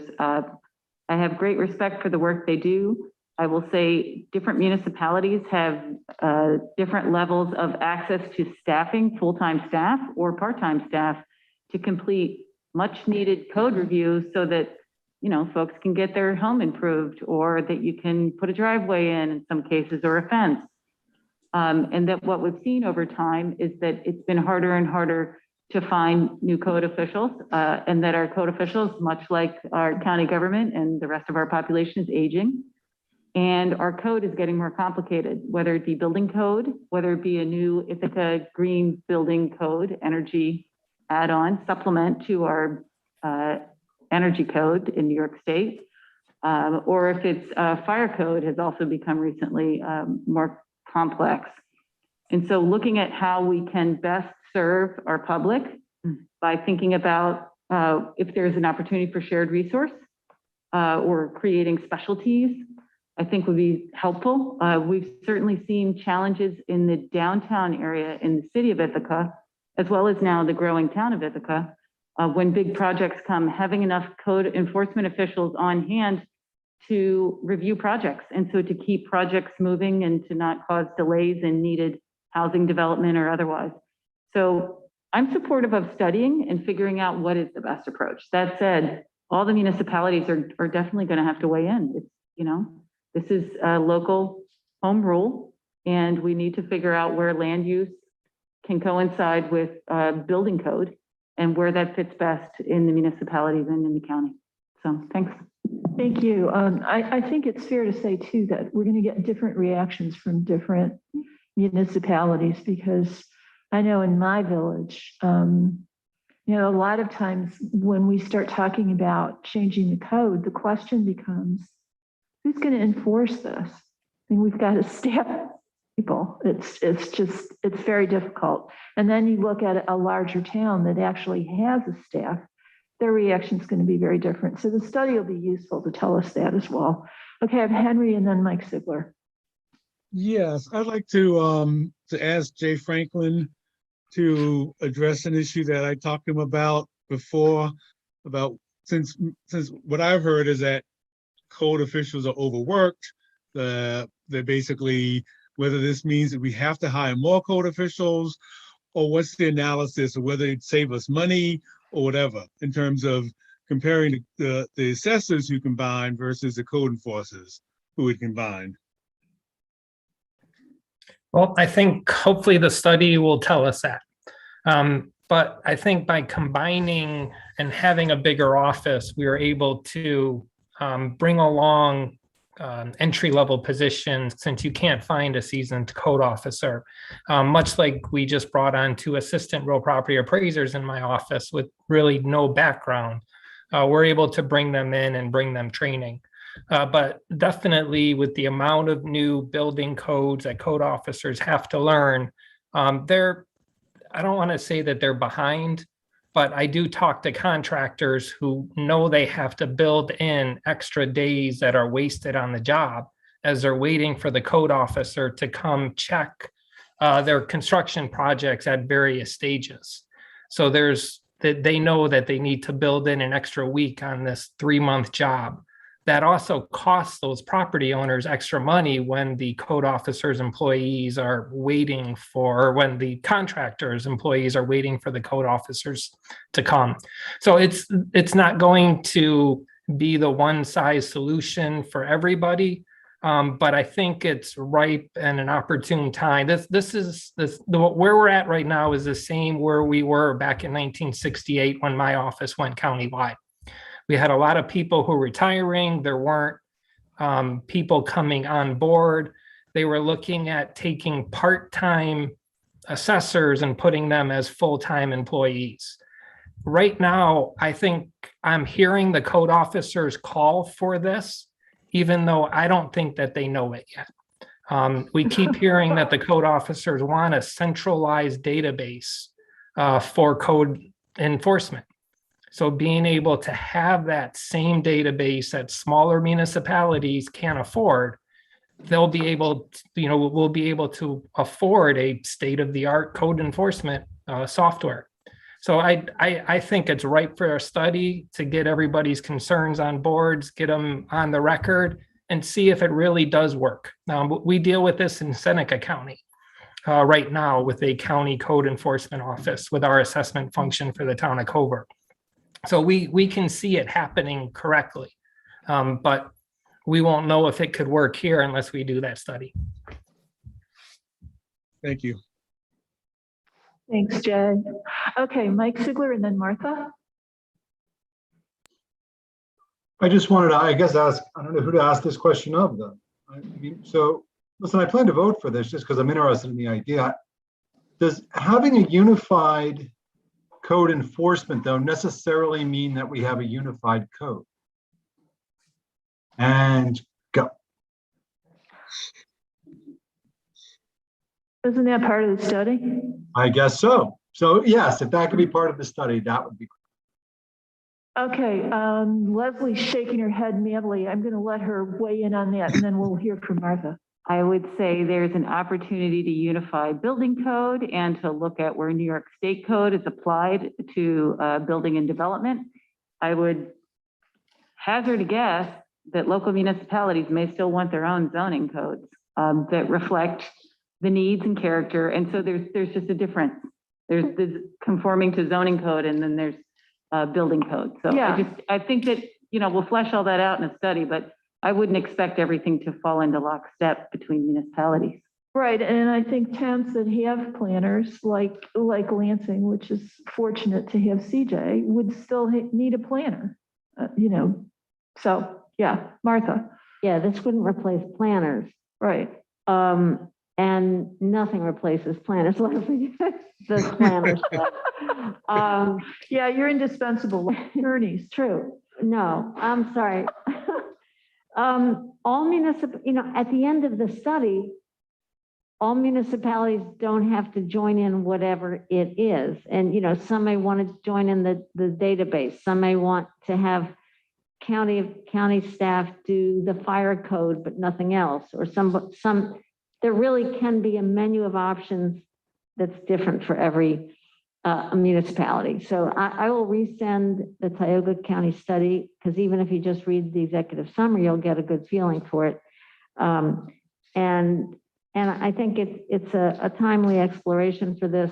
And Jay also mentioned to me the idea that you could have real specialization, to have somebody, we would, by collaborating, by combining the resource here, we'd save towns money. We have the opportunity to save towns money on their staff and professionalize the function, and have people who are really expert in the energy code, and somebody who's really expert in the fire code, and that we really could improve the service, speed up service and improve the service. But again, don't want to prejudge what the study would say, but these are some of the potential benefits.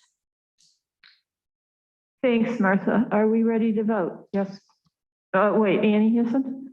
Really quick, everything else I was going to say was covered, but regarding energy code, I've heard from a lot of sustainable energy installers, and that is something that they would like, as well as just any kind of developers, people building houses or whatever. So this is something that they are looking forward to, at least looking into it. Thank you. Okay, thanks. Are we ready to vote?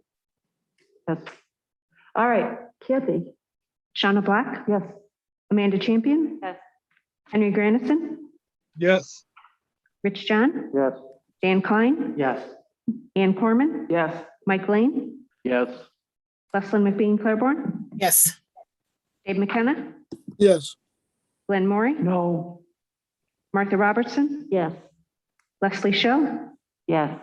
Mike Sigler? Yes. Deborah Dawson? Yes. 13 ayes, 1 no. Okay, people. Hey, Deb. I have one appeal to my colleagues. I have 2 people that have been waiting for an OTR that has sat through this meeting for almost 3 hours. Is there any way that we could do the next one on the list, which is the multi-year OTR for Student Resource Navigator Initiative? Everyone has been sent the information via email, and Grace and Chris are both here to answer any questions. Actually, the next one is actually HSC, target. Oh, Well, but I don't think that really changes the circumstances for these people who've been waiting for us for 3 hours. You shouldn't have done that, but Sorry. I was kidding. So happy. You know, what's your pleasure, people? Can we do this? Yes, Okay. let's do it. thank you. All right. So Shauna, you want to move this one, please? Yes, I would like to move a multi-year OTR for Student Resource Navigator Initiative, funding $50,000 for each 2022, 23, and 24. Okay, is that a second, Amanda? Okay. Who seconded? Amanda. So discussion, people. Shauna, Amanda, Yeah, I'm happy to talk a little bit about this. So this is a new program that essentially is collaborating with Cornell graduate students that will go into our community and act as navigators for different health equity issues. And I want to actually turn it over a little bit to Grace and Chris. Chris is also employed with CCE, and they can explain the program a little bit more. Just in 4 minutes, that would be great.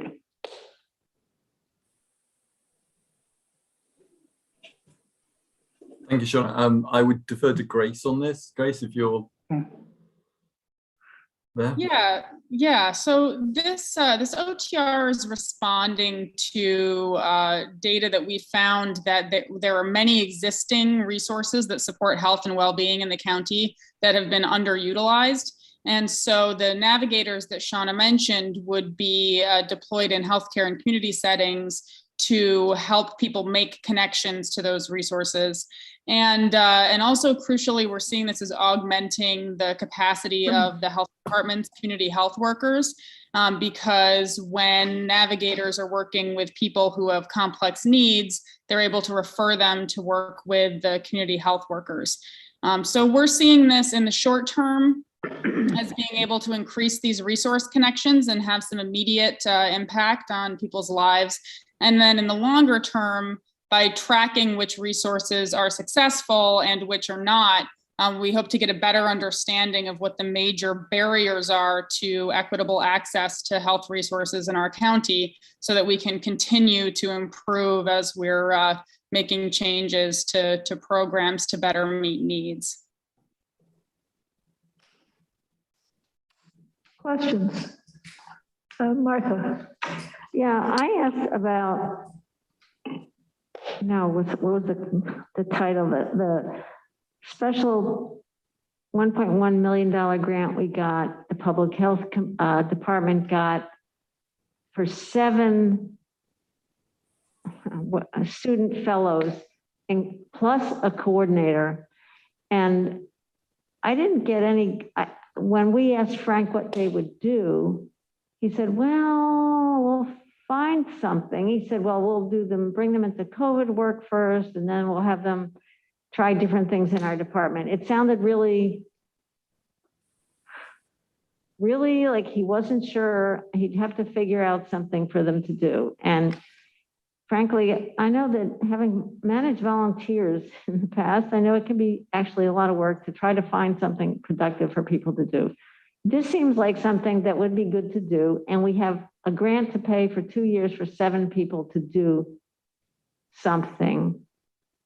I certainly am not going to support this until I hear a better answer of why those 7 people couldn't do what's proposed here. I don't know why we would be funding this when we're getting a grant for something so similar for students. Same thing with students, including, so 6 students plus a graduate level sort of supervisor of them.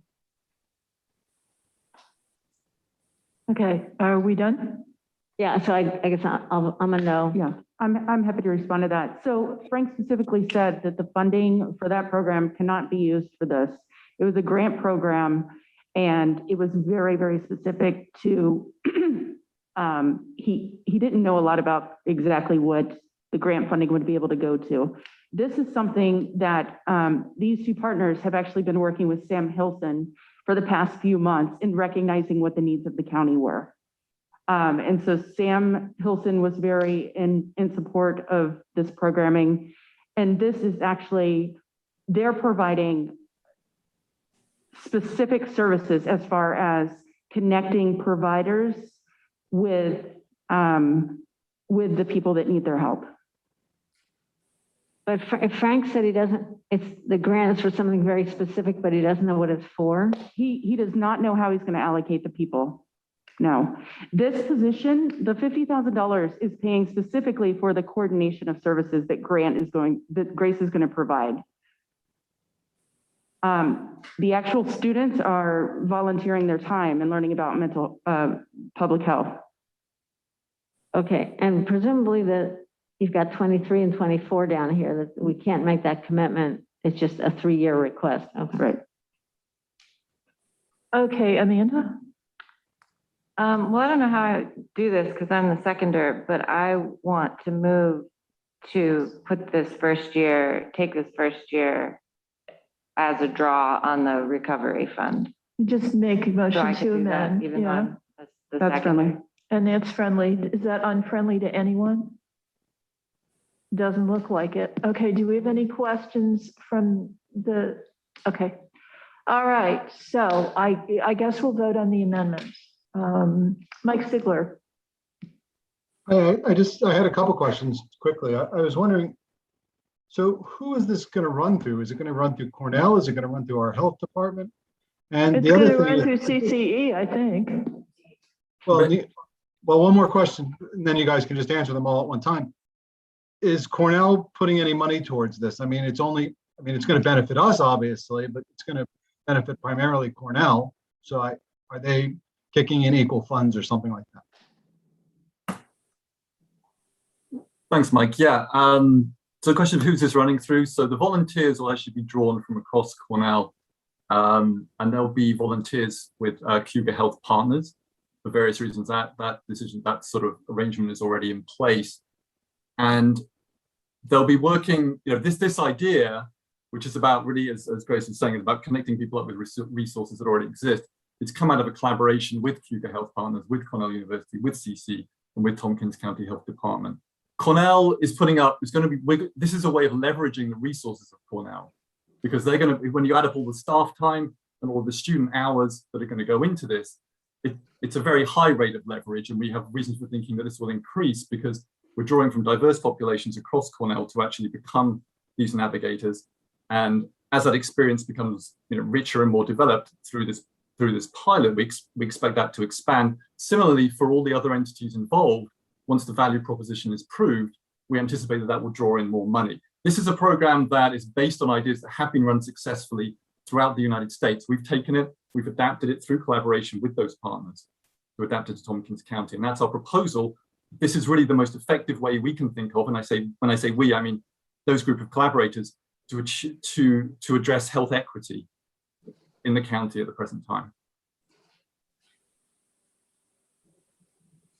Does that answer your question, Mike, or do you have more? It does. Just one more quick question.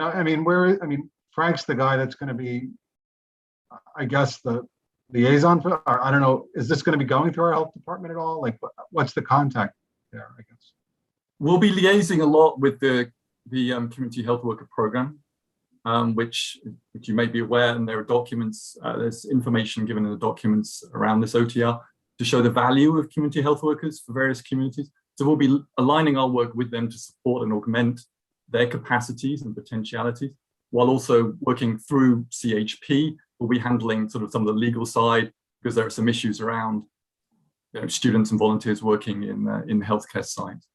And Grace will be taking the lead on coordinating between the various different partners. Okay, Henry, does your question relate to the amendment or the Except for the amendment. Oh, okay. All right. So yeah, go ahead. Chris, did you say this program is expected to make revenue in future years? Yeah, there are various ways in which we see this as both a health equity proposal, but also something that actually draws in revenue. There are various movements, and I'll defer to Grace in a second on this. She's worked more on this particular point, that there are various ways in which this idea of connecting up community resources with healthcare providers is sort of an idea whose time has come. And all over the US, there are various movements to do this, and there are various kinds of funding proposals going through various legislatures in order to move on that, to move and direct funding towards that kind of work. And if Tompkins County can get itself in a pole position by having a really advanced working pilot for this, then we would be in a great shape to attract that money and draw it in. It also will show value to the different partners who will then internally fund it, and that's part of the sustainability piece. Grace, anything else you wanted to add on that? I think that's a great summary. Yeah, there are increasing public and private funding sources to support coordination of care between health and community services. That clinical care only accounts for about 20% of health, and the rest of it is related to community and environmental conditions that are supported through various kinds of social programs and services. And so, as Chris mentioned, there's been legislation that's been introduced in both the federal House and Senate to create some funding for communities who are innovating in this way. And sometimes there have also been state pilots to try to support these kind of coordinated care systems. So we do see that that this is a trend across the country, and that there are some successful models to draw on with this work. Okay, thanks. So I want to be sure, following up on that, you have plans to find other funding sources and revenue streams to support this after the 3-year OTR is over. Was that correct? Yes, we do. Yes, we have a range of sustainability plans based on working with the partners that we're currently working with, because they will, once the value proposition has been proved, then it becomes sustainable in that sense. We're also applying for other grants at the moment. Even tonight, someone's writing another grant for us to help sort of fund this. So yes, we have a range of sustainability plans that I think are set out in the documents that we forwarded. Thank you, because, you know, this is very worthwhile. I can't argue with that. But what I don't want to do is seed another program that comes back at the end of 3 years and says, well, we've done this for 3 years. We want you to keep funding us forever, you know, which happens. So if you can allay my concerns about that, I'd be happy to vote for this. I think the whole idea of value payments in the healthcare system is at heart an idea of trying to coordinate with community organizations in order to improve health outcome and see what value that brings. This proposal that we're bringing here is a fantastic way, we think, for Tompkins County to move in that direction, so that we are in that position to draw on the funding mechanisms that are constantly being developed. And as Grace said, that's not just, you know, federal level, it's at state level, and it's the way that healthcare is actually working. Coordinated care ideas. Okay. All right then, any other questions? We ready to vote? Okay, Kathy. Shauna Black, Yes. Amanda Champion, Yes. Henry Grandison, No. Rich John, Yes. Dan Klein, Yes. Ann Corman, Yes. Mike Lane, Yes. Leslie McBean Claiborne. Do you know who this? Not here anymore. Okay. Dave McKenna, He's not here anymore either.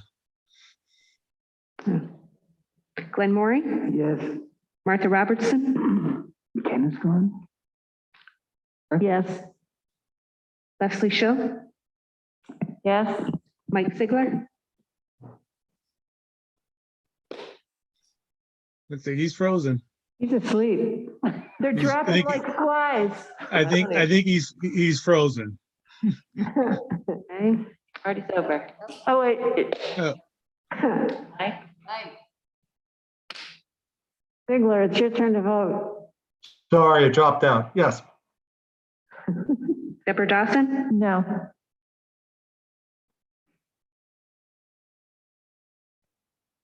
and ayes, 2 noes. Thank you all for entertaining that process. Okay, Martha, you have your hand up? Yeah, Kathy Slaughter's been waiting, so. Oh, Wait a minute, don't we have the main motion to vote on?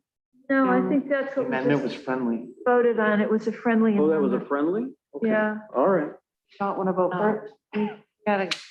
Done. Stay in All there. right, Okay. if Kathy doesn't mind coming back. So, all right. So that's where we would start tomorrow, I guess. Yeah, Annie, I'm gonna ask that you, supply or have Diane Cohen supply the answers to whatever questions occasioned the delay of consideration of that. I texted her. I think she's going to be able to come, or I'll have her provide it in writing. Right, because, we can finish tomorrow night, if we have that information. I would be willing to keep going, except that we're gonna have to come back tomorrow anyway, so. Could we get a summary from Dan again, the screen, see where we are? Sure, if he's still with us and awake, we can.